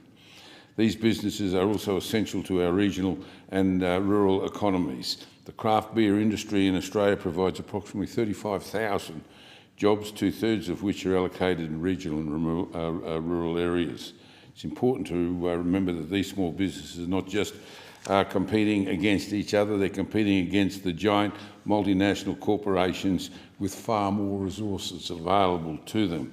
And while the excise remission scheme for small businesses is indeed a lifeline, the problem is that the remission is capped at $350,000 and it's not indexed to inflation. This means that as the excise goes up every year, the value of these remissions effectively erodes, putting even more pressure on small businesses. Madam Deputy Speaker, it's clear that the current excise regime is unsustainable, out of date and no longer fit for purpose. The government needs to take immediate action to provide relief in our domestic beer and spirits industry. The industry is desperate for a sensible package of tax reform and policy settings and balance the responsible consumption of alcohol that needs to support industry sustainability and growth. It's no secret Australians like a drink, but the ever-increasing cost of shouting around for your mates at the pub is becoming too prohibitive. The government is going to send punters, publicans and brewers to all bankrupt, and it's unsustainable and, quite frankly, it's un-Australian. Now, trading partners, including Japan, the United Kingdom and Canada, have already moved to freeze alcohol excise duties and to relieve pressure on their domestic industries. I believe that Australia must follow suit. The fact that we might have done it in the past with the change in circumstances doesn't mean that we continue to do it to a point where we wipe out an industry in total. We can't afford to wait any longer. The government must now act to freeze and reduce alcohol excise, provide targeted relief for small brewers and distillers, and ensure that the long-term viability of this important industry. Lastly, I commend the member for Calper for bringing this more motion forward, and I hope that Parliament will listen to these concerns of industry and decisively address what is a very critical issue. Thank you. I thank the member. The question is that the motion be agreed to. I call the member for Macarthur. Thank you very much, Madam Deputy Speaker. I rise to speak on the motion moved by the member for Capra, and I thank the member for bringing this matter forward. Alcohol excise indexation is a long-standing feature of the tax system under governments of all persuasions over many, many years. As has been commented upon, it's indexed twice a year to the Consumer Price Index, and this is not a new phenomenon, and the relative proportion of tax compared to cost of these beverages has remained pretty stable over decades. Price signals are actually very important in reducing consumption of alcohol. And whilst there are concerns about some of these small businesses, I would be very concerned about reducing the price signals in consumption of alcohol. And there have been a number of reports published over many years by a number of different research organisations that have shown the importance of price signals in reducing alcohol consumption. This government is committed to easing cost of living pressures, and underlying inflation, whilst it has moderated under our government compared to the previous Liberal National government, the momentum of inflationary pressures is downwards rather than upwards. Inflation is, of course, higher than we'd like, and I've heard many constituents who own small businesses in my electorate of Macarthur how difficult it is at the present time, and they've expressed to me their struggles and concerns due to the cost of living pressures and expenses. But for the Coalition to argue that our government is ignoring the cost of living pressures is simply untrue. We know that people are finding it difficult, and that's why we've designed a budget to help take some of the pressures off people with relief for power bills, tax cuts across all taxpayers rather than just the wealthy few.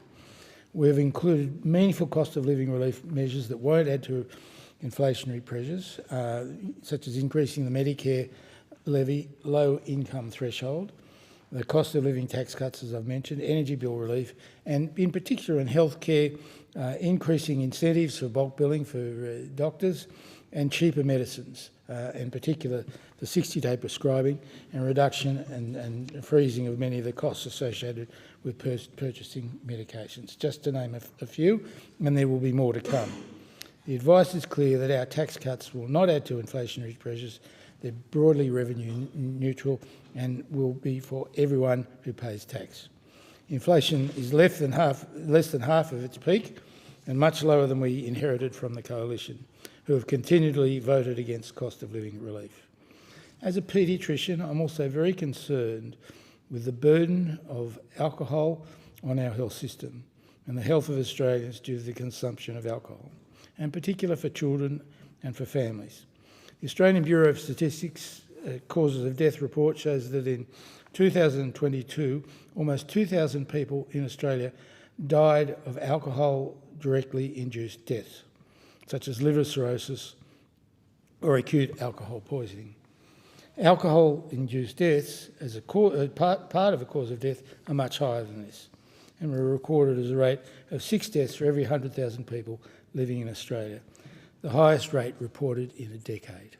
So that is very concerning, and that's why we must not reduce the cost incentives for reducing alcohol consumption. I've treated children affected by fetal alcohol syndrome, and on a recent trip to Western Australia and Northern Territory, I saw many people that had been affected by fetal alcohol syndrome. I've seen the burden this puts on our health system and on our criminal justice system. This condition is lifelong, and it causes a range of physical and mental disabilities. Alcohol excise is used to reduce alcohol intake and improve the health of Australians, and removes some of the burden of alcohol-related illness on our health system. The revenue from excise, including alcohol excise, goes into funding essential services, not just our health system, and contributes to the cost of living costs associated with treating disorders due to alcohol consumption and related things such as involvement with the criminal justice system. We must not reduce this alcohol excise tax and reduce the trigger for reducing alcohol consumption. We are continually ridiculed by those opposing us who appear not to put the health and livelihoods of Australians first. We must not do anything to reduce we must do what we can to reduce the harm caused by alcohol in our society. Thank you. I thank the member. The question is the motion be agreed to, and I call the member for Flynn. Thank you, Deputy Speaker. From the 5th of August, prices rose 2% for spirits and beer products. And as the industry has pointed out, this tax is a pain in the glass.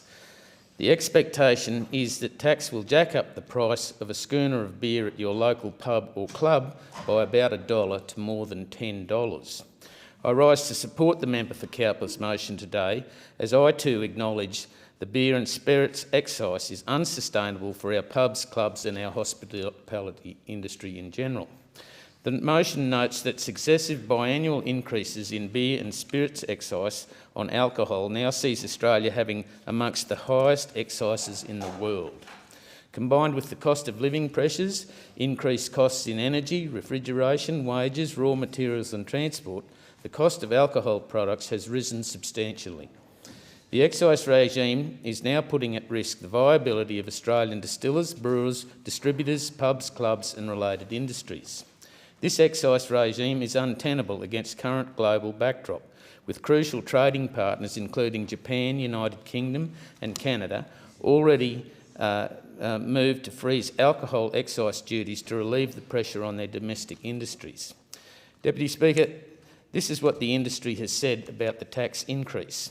The Australian Distillers Association Chief Executive Paul McClay said, "The continued government inaction on this issue is incredibly frustrating for our industry, which already contributes $15.5 billion in added value to the Australian economy and supports more than 100,000 jobs."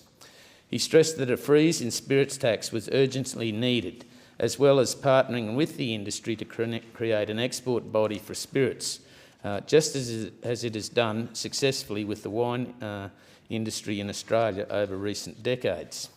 Craig Michael, Director of Ballantyne Gin Distillery in Victoria, added that his business now faces taxes that are $25 a litre greater than when the company began in 2015.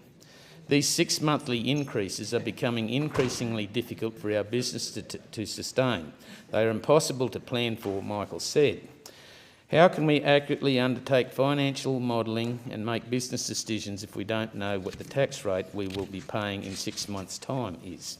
The Australian beer sector representatives are also worried about how continuously increasing duty will affect smaller businesses specifically. According to the Independent Brewers Association, while the excise increase will likely not pose problems for the foreign-owned duopoly that controls the Australian beer market, smaller brewers cannot keep absorbing the ballooning costs of making beer without increasing the price of their beer. This means being able to support your local will be soon out of reach for many and job losses will continue. It added, every cent that independent brewers spend on excise is money they cannot invest back into their staff, innovation, sustainability or supporting their communities. They also do not want to pass these costs on to the consumers, but they may be forced to do so as the cost of materials, energy and freight still making it almost impossible to keep these Australian-owned small businesses alive. The IBA also pointed to the excise relief measures for craft brewers in place in the UK and Canada as an example of local governments that understand the value of their industries that they bring to their communities. The excise increase marks hikes of more than 10% since the last federal election. According to the Brewers Association of Australia, which its CEO John Preston said, shows that these tax hikes are becoming out of control. Deputy Speaker, the only thing more Australian than a fair go is Bundaberg rum. Bundaberg rum is a stone's throw away from my electorate of Flynn, located in East Bundaberg. So when 63% of the cost of a bottle of Bundaberg rum is tax, I reckon that's 100% un-Australian. Australian spirits tax is currently the third highest in the world. The spirits industry alone will pay $5 billion in excise this year in Australia, and this tax continues to grow twice a year, every year. Don't grin and bear the tax on Bundy. I'm calling on the Labor government to give a fair go to Bundaberg rum lovers and beer and spirit drinkers across central Queensland and put a stop to this unnecessary price increases. I call on the Labor government to provide an immediate cost of living measure for the domestic beer and spirits industry. I thank the member. The question is that the motion be agreed to, and I call the member for Higgins. Thank you, Deputy Speaker. Australians have embraced the craft beer experience, and it is an elevated experience characterised by an upmarket ambience, not the beer-soaked carpets and sticky tables of street corner pubs, restaurant standard food, a wide range of brews, and these businesses are local, with venues in our suburbs or regional areas associated with strong connections to the community.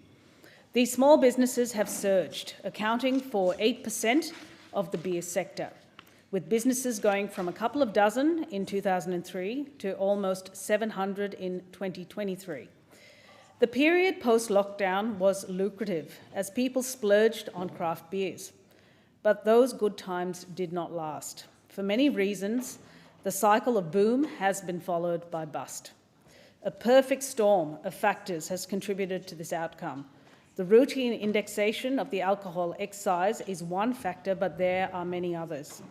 Changing consumer behaviour, Australians are simply drinking less beer than they used to. Worker shortages driving up wages, a real competition for talent. Rent increases, an energy shock from a war in Ukraine badly exposing our ageing energy grid that is over-dependent on fossil fuels. Supply chain shortages, increasing the costs of ingredients. In short, an inflationary storm fueling a cost of living crunch, leading to higher interest rates, which has had the effect of snapping wallets shut. It's been a vicious cycle. It is predicted that up to 2/3 of these businesses will go under in an industry dominated by a Japanese duopoly, emphasising the importance of our competition and merger reforms that this government is promoting. Some describe this as market rationalisation. Businesses vulnerable to downturns without big enough moats have been picked off by the so-called free market. What's missing is the hard work of the founders, the people driving these businesses, putting their heart and soul into them, supporting locals and local communities, gentrifying neighbourhoods by attracting other businesses when they arrive. What's also missing are the social, economic and health harms associated with alcohol. That's a narrative I am more than familiar with. Patients with alcohol-associated health problems were the norm when I practiced, but I saw a change from the usually older male or female with alcohol abuse and its advanced manifestations, whether they be cognitive impairment, frank dementia, memory failure, alcohol withdrawal seizures, cirrhosis, peripheral neuropathy, or cardiomyopathy. Every major organ affected, it was usually a diagnosis that was made at the end of the bed. The change I saw was in more younger men presenting to the emergency department after the lockdowns finished. One was a man, a young professional, an IT worker, who presented with yellow eyes. He was so jaundiced from alcohol hepatitis. Another was a young father I treated in his mid to late 40s, who in an alcohol-fueled episode had destroyed his kitchen and punched a hole in the wall, scaring away his kids and wife. And in that bed, he wept, as he had been estranged from his family. The social harms of alcohol misuse or abuse are rarely seen by most Australians because of the stigma associated with it, but they are evident to any healthcare professional. Our hospital wards are full of these patients day in, day out. Hospitals, GPs, community care, social workers, community and children's services, housing services, legal services, the justice system, police.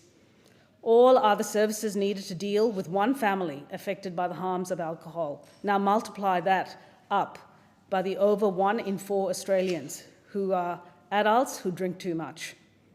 In 2022, the ABS recorded over 1,700 alcohol-related deaths. It's likely an underestimate because most of this is hidden. The social harms, like domestic violence, are even greater, and someone has to foot the bill.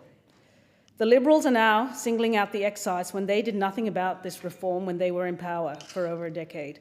We have listened respectfully to the industry, but we will not, at this stage, be adjusting the excise. Instead, our focus is to support individuals, families and businesses during this inflationary phase. And we're doing that with a range of measures: tax cuts, energy rebates, grants for small businesses and so on. Had we inherited a more resilient balance sheet, we could have looked at short-term relief. The time allotted for this debate has expired. The debate is adjourned and the resumption of the debate will be made in order of the day for the next sitting, and I call the clock. Private members' business. Order of the day number 3, low-paid workers. Resumption of debate on the motion moved by the member for Lawler. The question is that the motion be agreed to, and I call the member for Pearce. Thank you, Deputy Speaker. Today I want to talk about the significant progress the Albanese Labour government has made in supporting low-paid workers and ensuring fair wages for all Australians.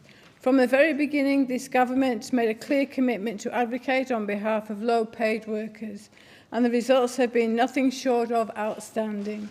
Over 3 consecutive Fair Work Commission annual wage reviews, we have seen a remarkable $5.30 per hour increase in the earnings of full-time award workers. To put that into perspective, that's an extra $200 per week or $10,400 per year. This is a direct result of our government standing up for those who need it most. For full-time minimum wage workers, the increase has been even more substantial. We have overseen a $3.77 per hour boost in the minimum wage, translating to an extra $143 per week or $7,451 per year before tax. This means that in just over 2 years, the annual salary for a full-time minimum wage worker has risen from just under $40,000 to just under $48,000. This is what happens when you have a government that goes into bat for low-paid workers. When you show up at the Commission and advocate for people who are doing it tough, you get results. And we've achieved these wage increases while keeping unemployment at record lows and working to moderate inflation. We understand that people are under pressure, and pay rises are a tangible way that the government is helping. Just imagine how much harder things would be for families if the Liberals had their way and these pay rises never happened. It is worth noting that it took the Coalition an entire decade in office to achieve the same increase in the minimum wage that we have delivered in just 1 term. Why? Because the previous Liberal and National government never once argued for a rise in the minimum wage. They wanted to keep wages low, and unfortunately that's one of the few promises they actually did deliver on. The Liberals want Australians to work longer for less. Labour, on the other hand, wants workers to earn more and keep more of what they earn. The wage increases we've seen are a direct result of the advocacy from the Albanese Labour government. But our work doesn't stop there. Our industrial relations changes are also delivering incredible results, with nearly 500,000 more workers now covered by enterprise agreements and award workers benefiting from $10,000 pay rises. Our secure jobs, better pay laws are fixing the bargaining system. Just look at the numbers. The Fair Work Commission approved 1,022 enterprise agreements in the first quarter of 2024 alone, covering nearly 365,000 employees, the highest number of employees covered by newly approved agreements in over a decade. Furthermore, the Albanese Labour government has just committed to funding a 15% pay increase for childcare workers over the next 2 years, fulfilling a commitment to better address the wage inequity for workers in this crucial sector. This initiative has received widespread support from businesses, academics, unions and industry groups alike. For an average worker receiving the award rate, the boost will mean an extra $103 per week in pay by the end of the year, increasing to $155 a week by December 2025. This move is another example of the Albanese Labour government's dedication to ensure that workers in essential yet historically underpaid sectors receive the recognition and compensation they deserve. The Liberals voted against secure jobs, better pay claiming that our laws would close down Australia, but they were sorely mistaken. Our laws have revitalised the bargaining system, meaning employers and employees are back at the table, negotiating agreements on both sides. As a result, employers are seeking better productivity, workers are getting better pay rises, and industrial action has plummeted. In fact, the number of days lost to industrial action was 7 times higher in the last quarter of the Morrison government than it is now. On the other hand, the Coalition's economic policy was built on low wages. In their final submission to the annual wage review, they even had a section titled "The Importance of Low-Paid Work." They were upfront about wanting to keep wages low and oppose the very orders that have now been made. But Labour is different. We are helping Australians with the cost of living. From July 1, we are delivering tax cuts for every Australian taxpayer, $300 in energy bill relief for households, a freeze on the cost of PBS medicines, more funding to build homes and much more. We have already delivered cheaper childcare, fee-free TAFE and the biggest investment ever in expanding bulk billing. All of this is part of a longer-term economic plan to help Australians right now bring down the inflation and plan for a future made in Australia. We know there's more to do, and that is why we'll keep working hard every single day to deliver for every Australian. Has expired. The question is that the motion be agreed to, and I call the member for Riverina. Oh, here we go again, just another Labor motion taking credit for the sun coming up. I mean, it's just a nonsense, this whole notion and motion that somehow Labor is there for the worker, the low-paid worker. Well, you know, just, you ask someone like Bruce Bilson. Now, he was, and I hear those scoff. Bruce Bilson is a friend of the worker, and he's a friend of small business. And no one should criticise the role he plays with the Australian Small Business and Small Business and Family Enterprise Ombudsman. And he quite correctly pointed out in an August 8 release of a report, Energising Enterprise, 14 steps to improve small and family business. Small and family business, which I might add, employs some 2.5 million people, generates nearly $600 billion of economic activity, and we know that almost 98% of businesses in Australia are small. Small business provides jobs for 5.36 million people, 42% of the private workforce. And what ASBIFIO is doing is making sure that those small businesses can employ more people, because at the end of the day, that's the name of the game. And yet, go out and ask those people who work for small businesses, not necessarily the person who runs the small business, but those people who work for the small business, are they any better off now than what they were prior to May 2022? And you'll get a resounding no. A resounding no. Because we look at some of the figures that those low-paid and other workers are confronting. Food has gone up by 11%. Housing by 15%. That's if you can get a house. That's if you can find rent. Electricity by 22%. We heard the Prime Minister, no less than the Prime Minister on 97 occasions prior to the election, talking about a $275 pay cut to energy prices, to power bills. Where did that go? I mean, where did that go? And yes, Labor go, oh yes, well, we're doing $300, because they picked a figure that was just slightly over $275 and then introduced it 2 long years after they've been in power. I can see those opposites smiling because they know that it's the truth. They know what I'm saying is correct. Gas has gone up by 25%, health by 11%, and that's important.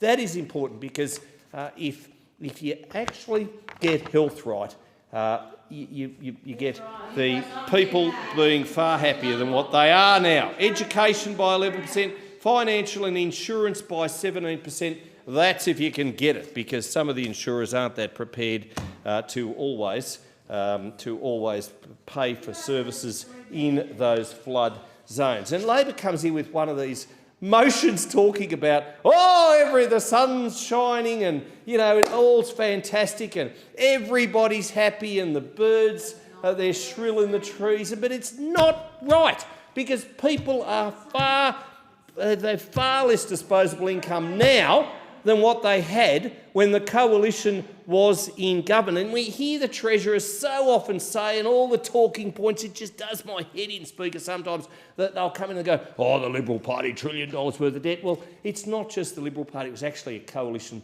helped by the Nationals. And what we did, just listen, this is important, what we did is we saved people's lives during COVID.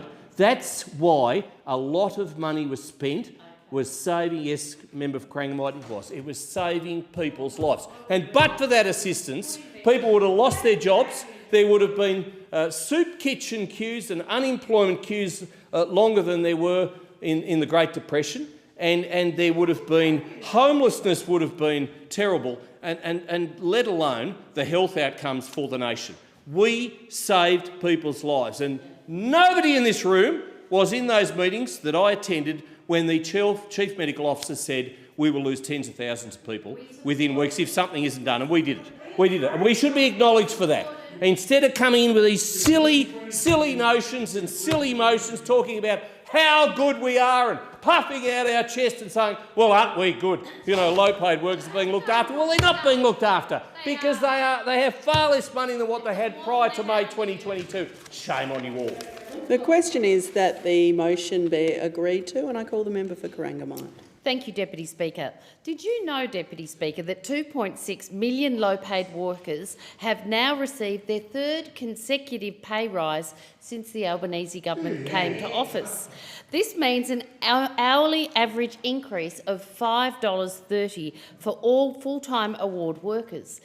Deputy Speaker, that's an extra $200 a week, or $10,400 a year before tax. And significantly, we've seen a $3.77 per hour increase to the minimum wage. So all in all, our government's decision to advocate on behalf of low-paid workers in 3 consecutive Fair Work Commission annual wage reviews has delivered astounding results. So for a full-time minimum wage worker, that's an extra $143 a week, or $7,451 a year before tax. And a full-time minimum wage worker's annual salary has gone from $40,175 to $47,627 in just over 2 years. This is part of our government's plan to ensure that people earn more and keep more of what they earn. We've delivered these wage increases while keeping unemployment at record lows. And we're delivering much-needed cost of living support without impacting inflation. We know that people throughout our communities are under pressure, and pay rises are a tangible way that government is helping. Just imagine how catastrophic the cost of living would be if those opposite had blocked our tax cuts or these pay rises. It took the Coalition an entire wasted decade in office to lift the minimum wage by as much as we have in our first term in just our first 2 years of government. That's because the previous Coalition government never argued for a rise to the minimum wage. They wanted to keep wages low. It's in their DNA. The fact of the matter is the opposition leader wants Australians to work longer for less. Deputy Speaker, in contrast, Labor wants workers to earn more and keep more of what they earn. The Fair Work Commission's decision to increase the wages for low-paid workers, and in particular for women working in feminised sectors, including aged care and early learning, was a direct result of advocacy by the Albanese Labor government. Our approach to workforce relations is delivering incredible results, with nearly 500,000 more workers covered by enterprise agreements. Contrary to the Coalition Scare campaign, the Albanese government's Secure Jobs, Better Pay laws are helping to fix the bargaining system.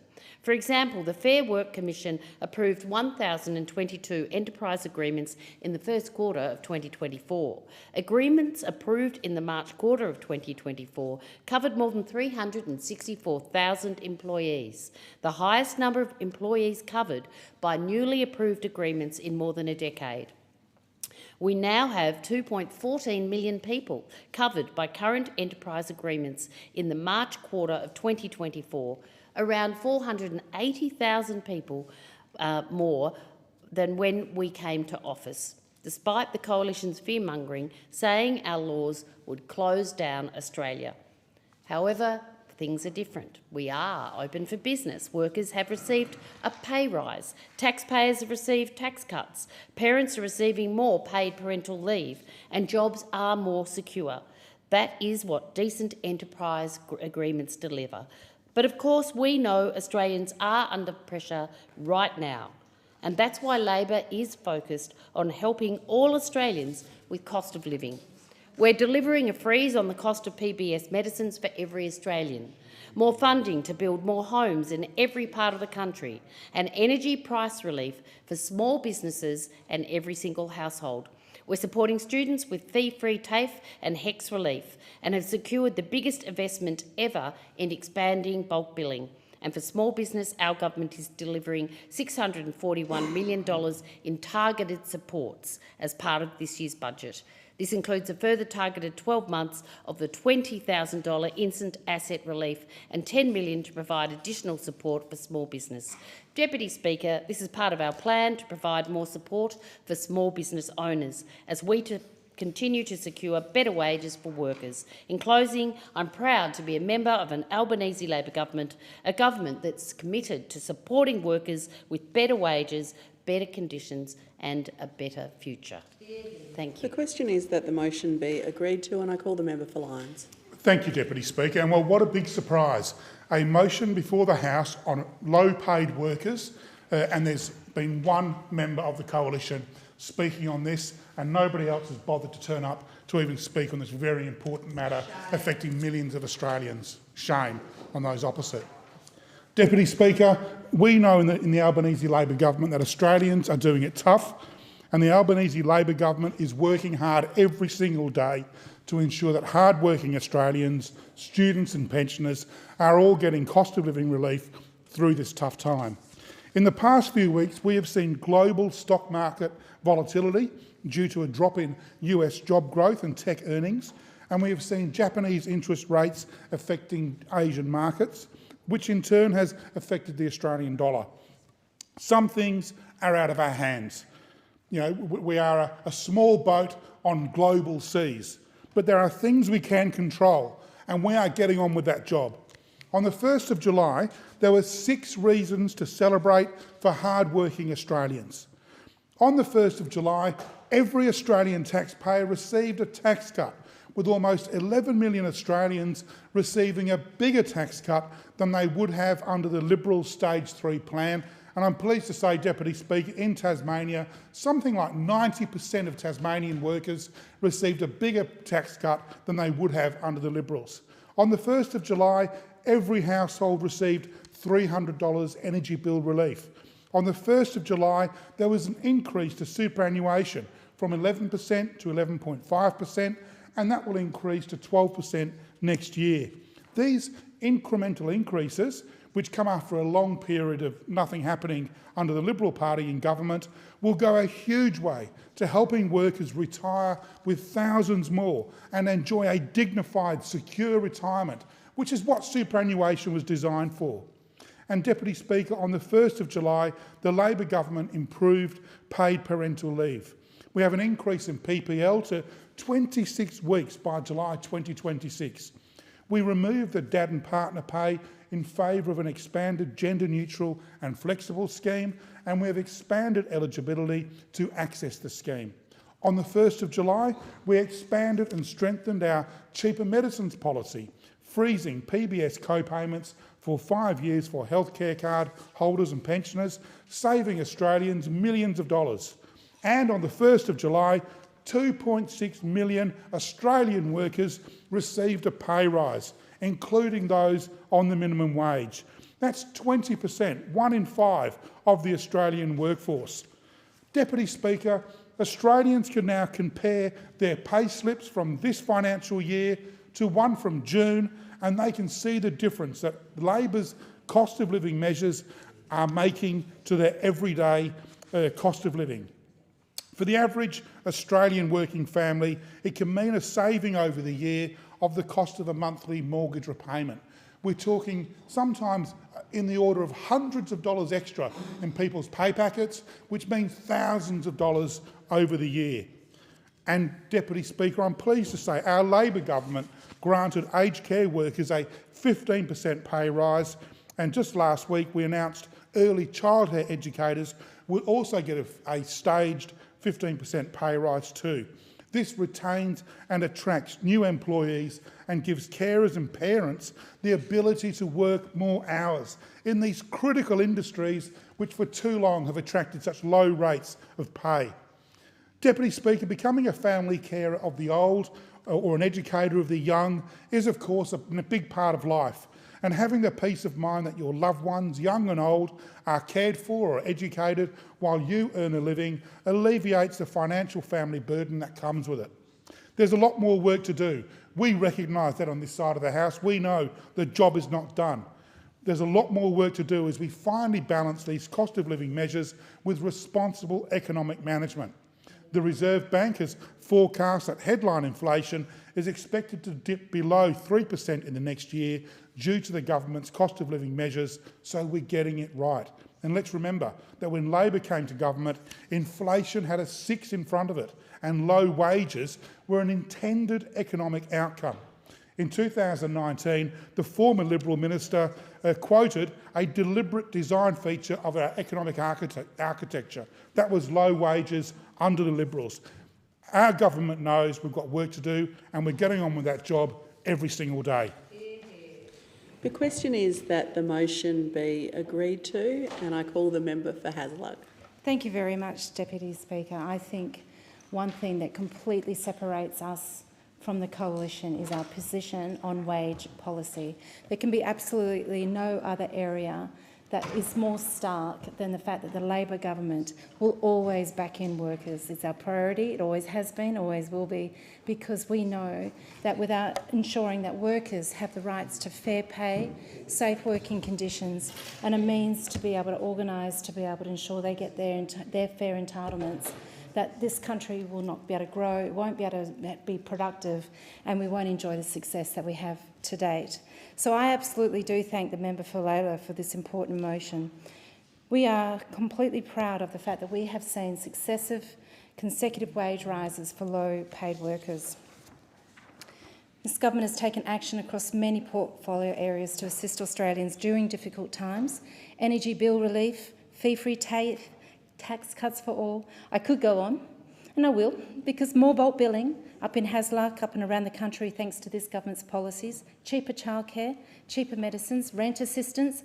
These are what is making a difference to every person living in my electorate and across the country. And it is here in wages policy that, as I say, we unearth the true difference between the major parties and underscore the hypocrisy of each and every coalition member who stands in this place or the other and tries to speak coherently about the cost of living.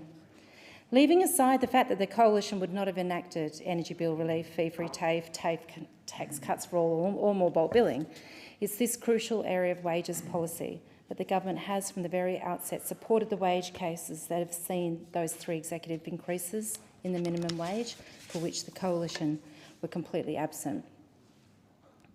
Where were they for the 9 years while the wages flatlined and ordinary families were falling behind? Where were they and what were they doing and failing to do is well documented by the McKill Institute in a report in April 2022 by Edward Kavanagh titled "Stuck in Neutral: The Policy Architecture Driving Slow Wage Growth in Australia."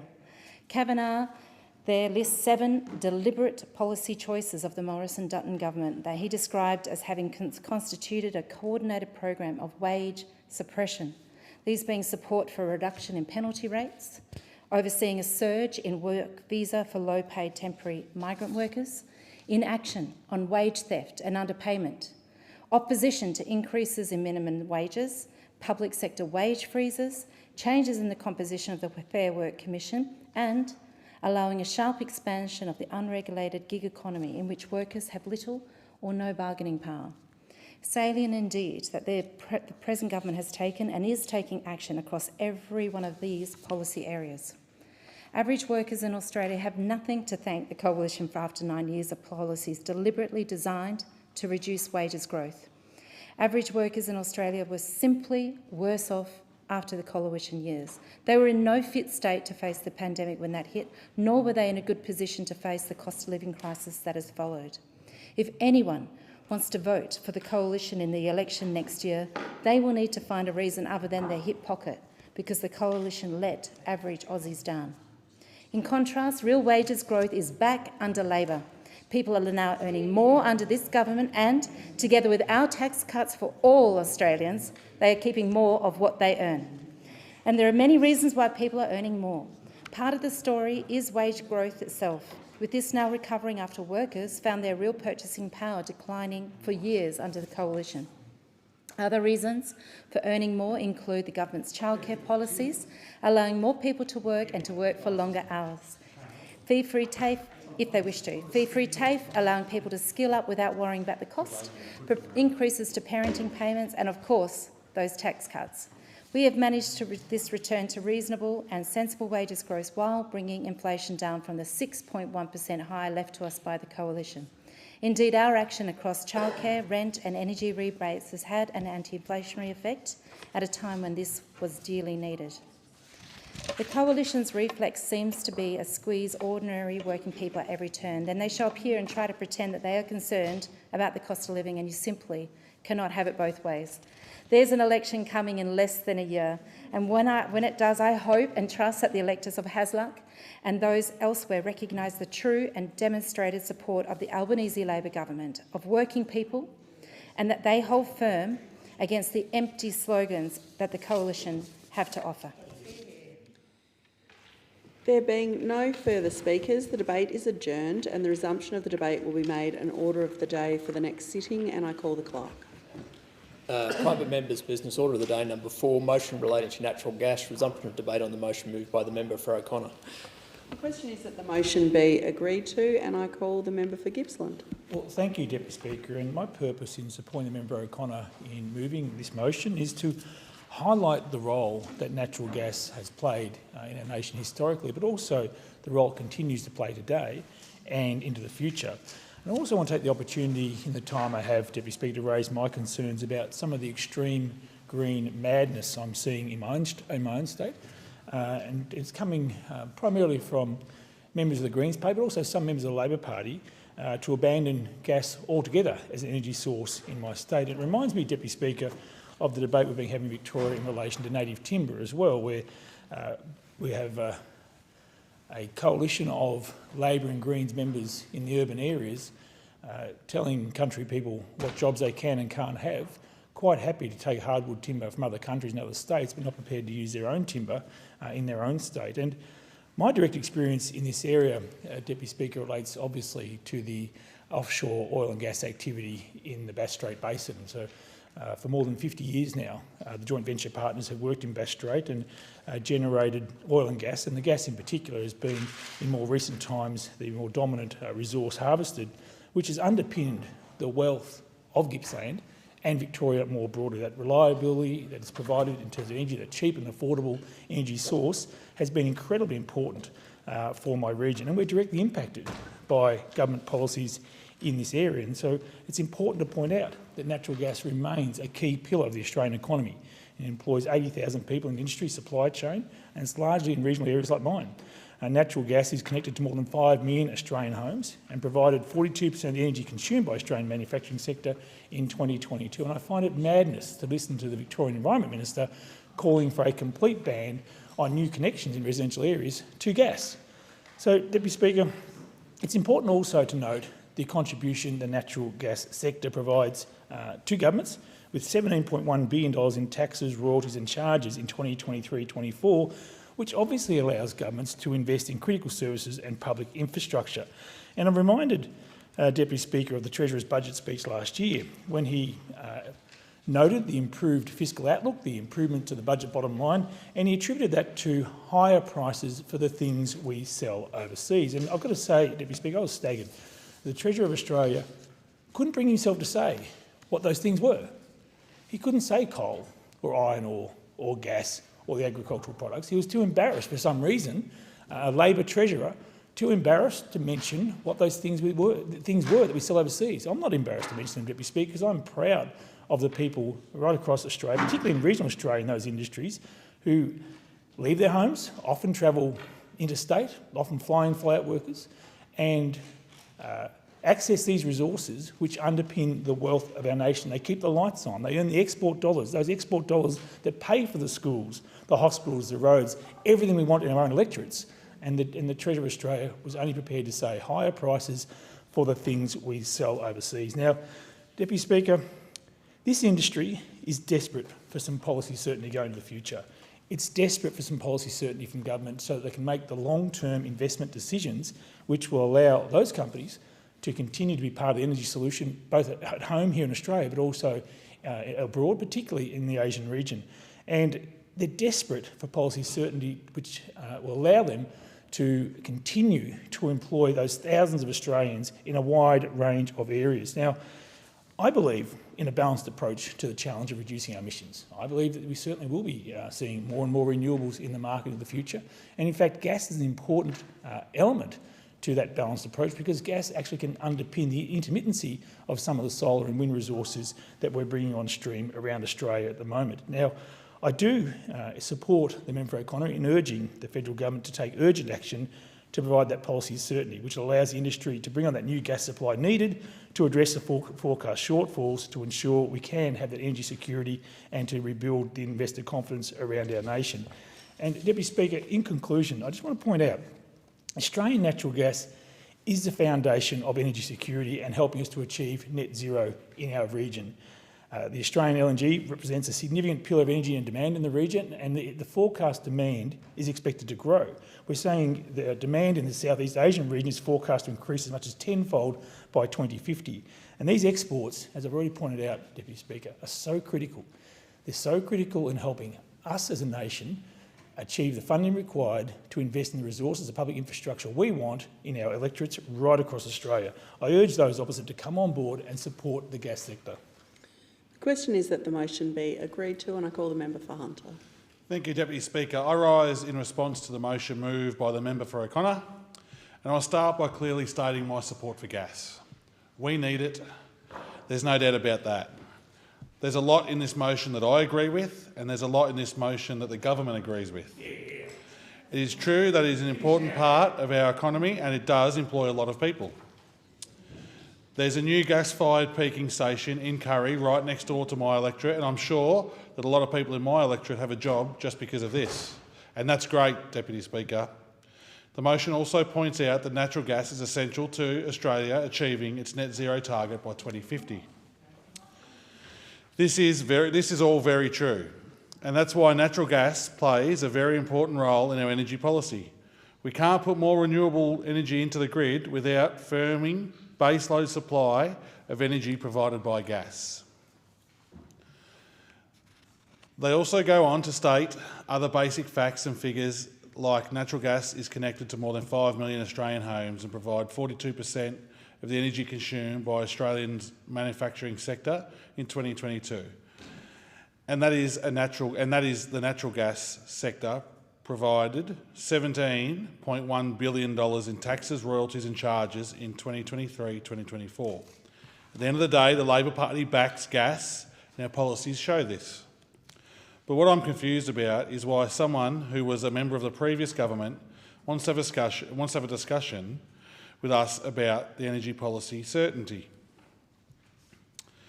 The member for O'Connor, who I have a lot of respect for, must be having some trouble with his memory, because if mine serves me correctly, there's one very important detail that he's leaving out. Well, actually, there are 23 important details that he's leaving out of his discussions about the energy policy certainty.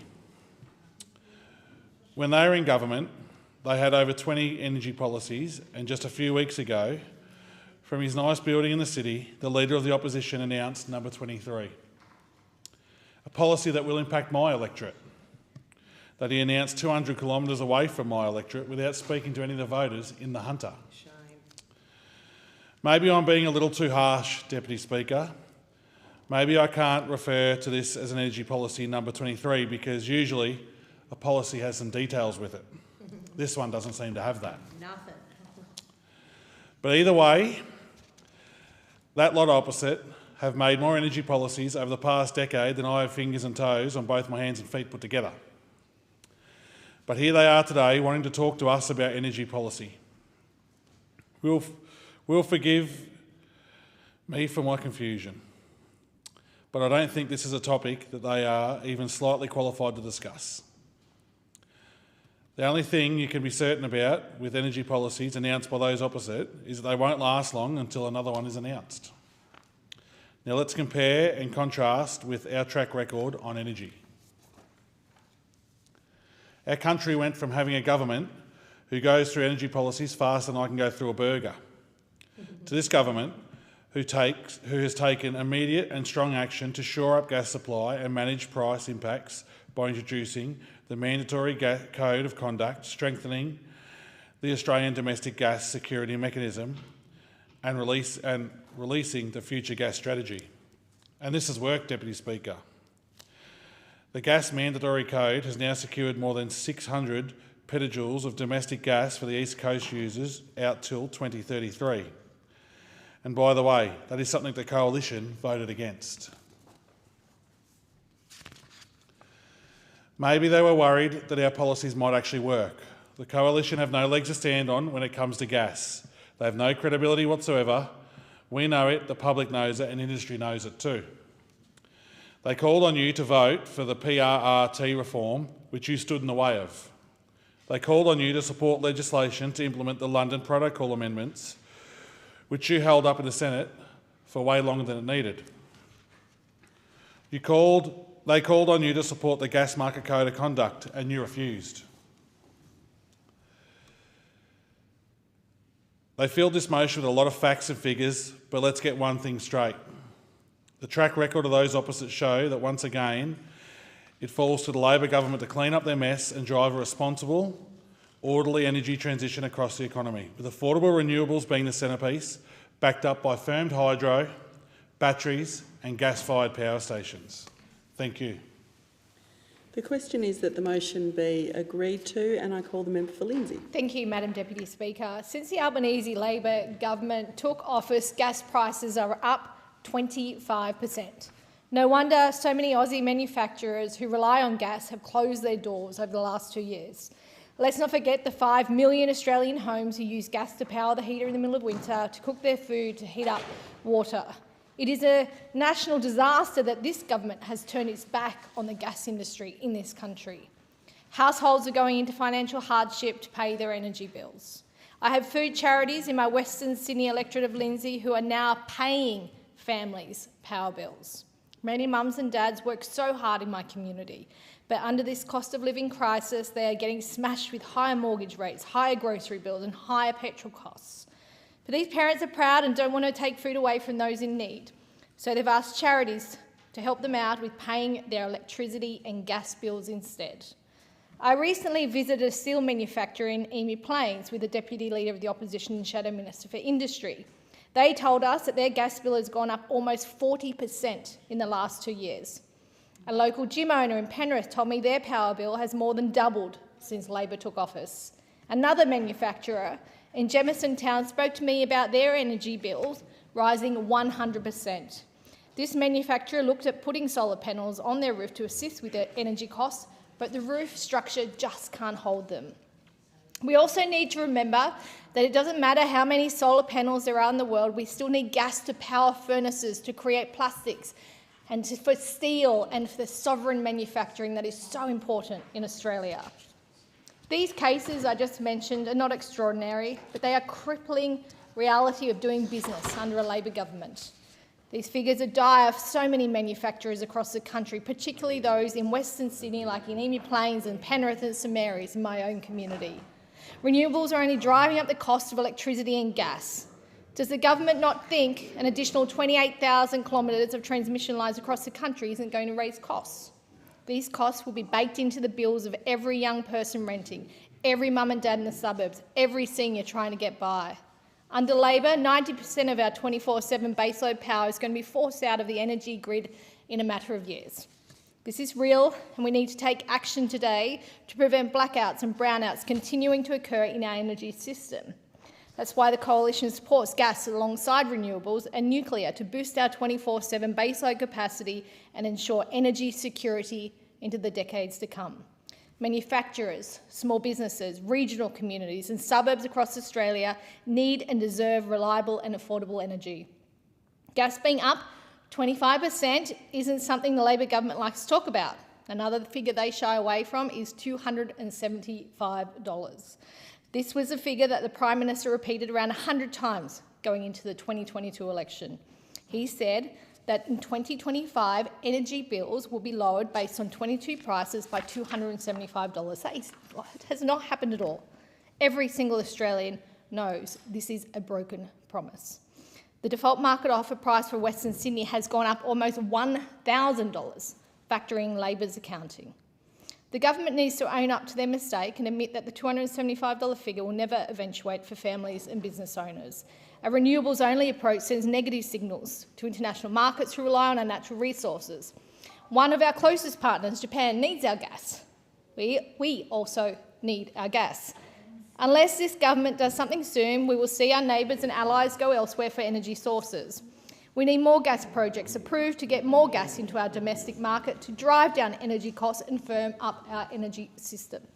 Gas sites can be turned on and rapidly produce energy for consumption across Australia. Gas is vital to produce into an energy resource to power our factories and our homes. Gas is vital for domestic energy security. We need 24/7 power to keep the lights on across Australia.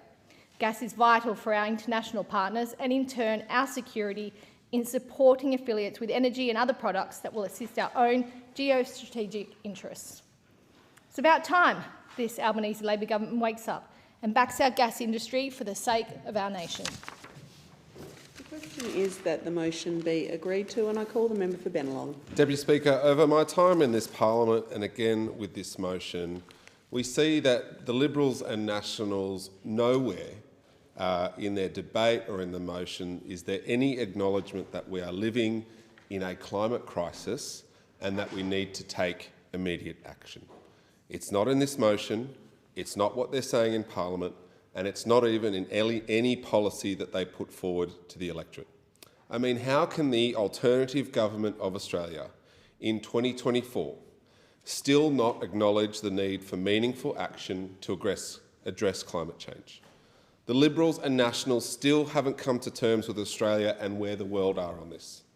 And nothing tells us this more than their pathological and incessant opposition to renewables. They oppose renewables offshore. They oppose renewables onshore. They oppose transmission, even when it's to connect their own project, Snowy 2.0, to the grid. They promote conspiracy theories about renewables in Parliament, and they use inflammatory language at rallies outside of it. Exactly right. And their latest energy thought bubble relies on nuclear, something which will not be in the grid until at least 2040. Their 23rd energy policy now rests on this technology, the most expensive form of new power. Nuclear, of course, is not only incompatible with renewable energy, but due to its long lead time, is one that will only give fossil fuels a new lease of life in electricity generation. Deputy Speaker, the science and the economics tells us that we need to replace fossil fuels with firmed renewable energy. And it was for these reasons that this government was elected. Bennelong elected me to help reduce emissions. Yep. And Australia elected a parliament to take action on climate change. Australia has told us that we must reduce emissions with renewables at the heart of our energy production. Our government has set achievable emissions reduction targets, a 43% reduction in carbon emissions by 2030 and a target of 82% renewable energy in our grids by 2030. They're ambitious, but they're achievable. Our focus is growing renewable energy sources like solar and wind and clean dispatchable capacity such as battery storage to meet these targets. And this transition is happening right now and it must continue. Since we came to office, renewables in the national energy market have increased by 25%. Minister Plibersek has approved 55 renewable energy projects in 2 years, enough to power 3 million homes. And to meet our targets, that growth must not only continue but accelerate. Over 90% of coal will exit our energy market by 2040, and that is a good thing. To replace that coal, we cannot wait for nuclear, and we certainly cannot afford nuclear. Experts have told us over and over that the best way to replace coal is predominantly with renewables, with gas helping us get there. We have historically depended on coal for electricity generation.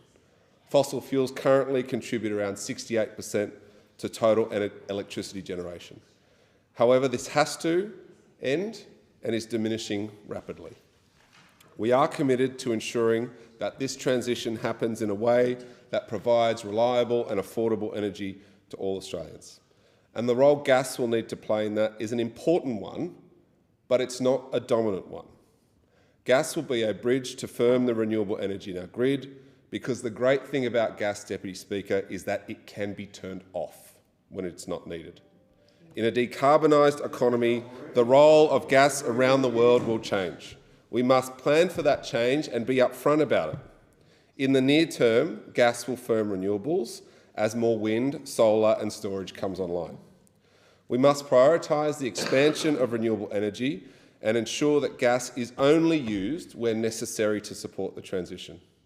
You see, unlike the Liberals who have had 23 energy policies unable to land one, our policy is working, it's clear, it's transparent, and we're delivering it. The government wants to reduce emissions, and we want an Australia powered by renewables. Our plan confronts the economic and environmental need to reduce our use of fossil fuels, while also ensuring that our renewables transition is firmed when needed. Instead of attacking renewables and giving fossil fuels a new lease of life, this Parliament should be working together to make the transition to renewable energy as quick and effective as possible. The question is that the motion be agreed to, and I call the member for Grey. Thank you very much, Madam Deputy Speaker. Madam Speaker, South Australia is the state where both the least and most reliant on natural gas for the supplies of our electricity generation. And that sounds a bit strange, doesn't it? But in South Australia last year, our electricity grid was 71.5% renewable. More than 4,000 megawatts of installed capacity are renewable in South Australia. 2,740 megawatts of that come from large-scale generation, and the other 1,300 megawatts comes from rooftop solar. And yet, we pay the highest rate of retail for our electricity in South Australia, not by a small margin, but by 50%. We are 50% higher than the next highest state, and that is Victoria, where they pay they have 36.8% renewable electricity. So we are double the renewable capacity, double the renewable energy, half as much again with the price. And you have to ask yourself why this is, and of course there are two main reasons. First is the intermittent nature of wind and solar, and the need of an alternative dispatchable source capable of powering the whole network at any one time. The second is renewable subsidies, and I won't go into length here on those, but invisible to the whole market, but embedded in your retail bill. I took a snapshot on my pocket NIM last week. I know I'm not allowed to use props, but it shows me that wholesale price in South Australia last Tuesday evening was $9,900 per megawatt hour, which, to put in layman's terms, is roughly $9.90 a kilowatt hour, or 20 to 25 times the retail price. 20 to 25 times. And I can tell you at that time, every peaking station in South Australia was going flat out. All the gas was on. We don't have coal in South Australia anymore. That was driven out by renewable energy. But every peaking station was on. Every battery was flat, because we've been through a wind drought, if you like, in recent months. And we were totally reliant on either the gas or the electricity coming from Victoria, which is largely coal, of course. So our million, as I said, it showed that at that time what we needed was more gas generation, but there was no other viable option. So what are we doing at the moment? So South Australia's last combined gas cycle generator was built at Pelican Point and commissioned in 2001. I won't go into detail as to why combined cycle is so much more efficient, but it not only uses a jet motor to run a generator, it also runs a steam turbine to harvest the heat.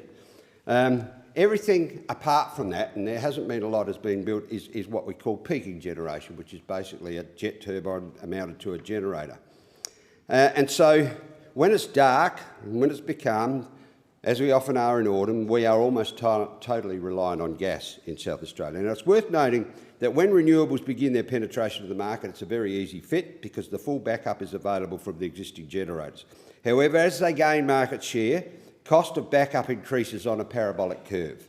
The higher the level of renewable generation, the higher is the unit cost of backup. That is because it's not used as often as it would to make an economic return. At this stage, the cheapest form of backup is gas. It's not perfect, and perhaps one day it'll be replaced.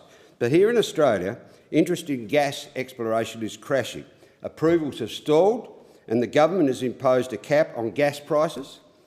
Producers have had to comply, or are having to comply, with safeguard mechanisms, which is going up every year, year on year. Environmental approvals are on go slow and drowning in red tape. Climate change activists have co-opted Indigenous bodies to frustrate, complicate, delay and increase the cost of new projects. The government has imposed a water trigger requirement and strengthened union bargaining positions. I wonder why gas development has gone on an overseas holiday. It's pretty plain, isn't it? It is pretty plain. The Coalition has proposed a nuclear future, but to get there, we need gas as an essential transitional energy source. The government said they're heading for 100% renewable, but guess what? In that case, gas is even more essential, not only for the transition, but for the inevitable outcome when we find in 2030 that we cannot reach the 82% they've already laid down as their objective. So gas is one of our economic strengths. Let's not give it away, as we've given away so many of our other economic strengths. And so countries like China continue to build new power stations based on fossil fuels. We are shutting down our industry. The question is that the motion be agreed to, and I call the member for Patterson. Thanks, Deputy Chair. I rise to speak in response to the motion moved by the member for Gippsland. Firstly, I'd like to note that this motion calls for something our government has already delivered. That is strong, clear policy and certainty regarding natural gas. And I would like to, from the get-go, congratulate the Minister for Resources, Madeleine King, on the gas strategy that she has put forward. It is sensible, and everyone that I speak to from industry says what a good job this government is doing. It is truly incredible that the opposition believe they can pretend to be experts on the subject of energy policy like some kind of charade.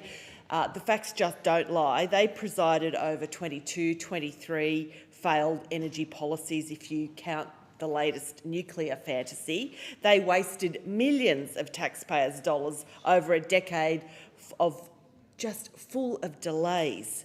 And let us not forget their former leader, who secretly appointed himself to the energy portfolio. That was certainly a surprise for the minister that was already in that portfolio. They couldn't even decide amongst themselves if the science of climate change is real. As the government, we know that it is real. We aren't going to engage in a pointless culture war about it.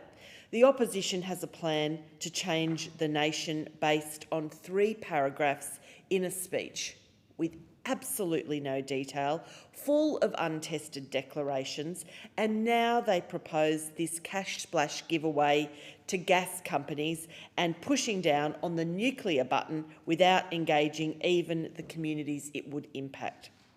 Really? Are we going to accept this? We just can't. Should we really be taking notes from these people on energy when, again, they had 10 years to get this right and they squandered our opportunities? You see, Madam Speaker, natural gas is the foundation of our transition to a cleaner, more affordable energy system in Australia, our roadmap towards a future powered by renewables. But these things just don't happen overnight, and we're seeing that more and more. As we move in a progressive direction into a greener future towards net zero by 2050, we do need gas. That is the bottom line to this. And interestingly, Gas usage is increasing the world over. It is a key ingredient for in our recipe for emissions reduction and fighting climate change. Natural gas is stable, it's secure, and quite frankly, it does keep the lights on. Since the Albanese Labor government came to office, there's been a 25% increase in renewables in the national energy market, and that's a terrific thing.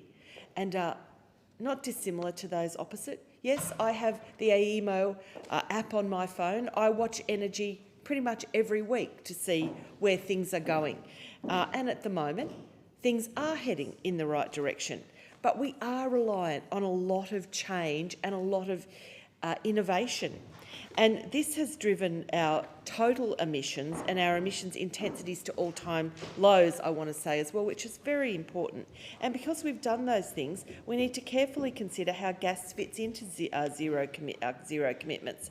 Our future gas strategy also seeks to do this through a base of solid evidence that comes after a year of work and extensive public consultation.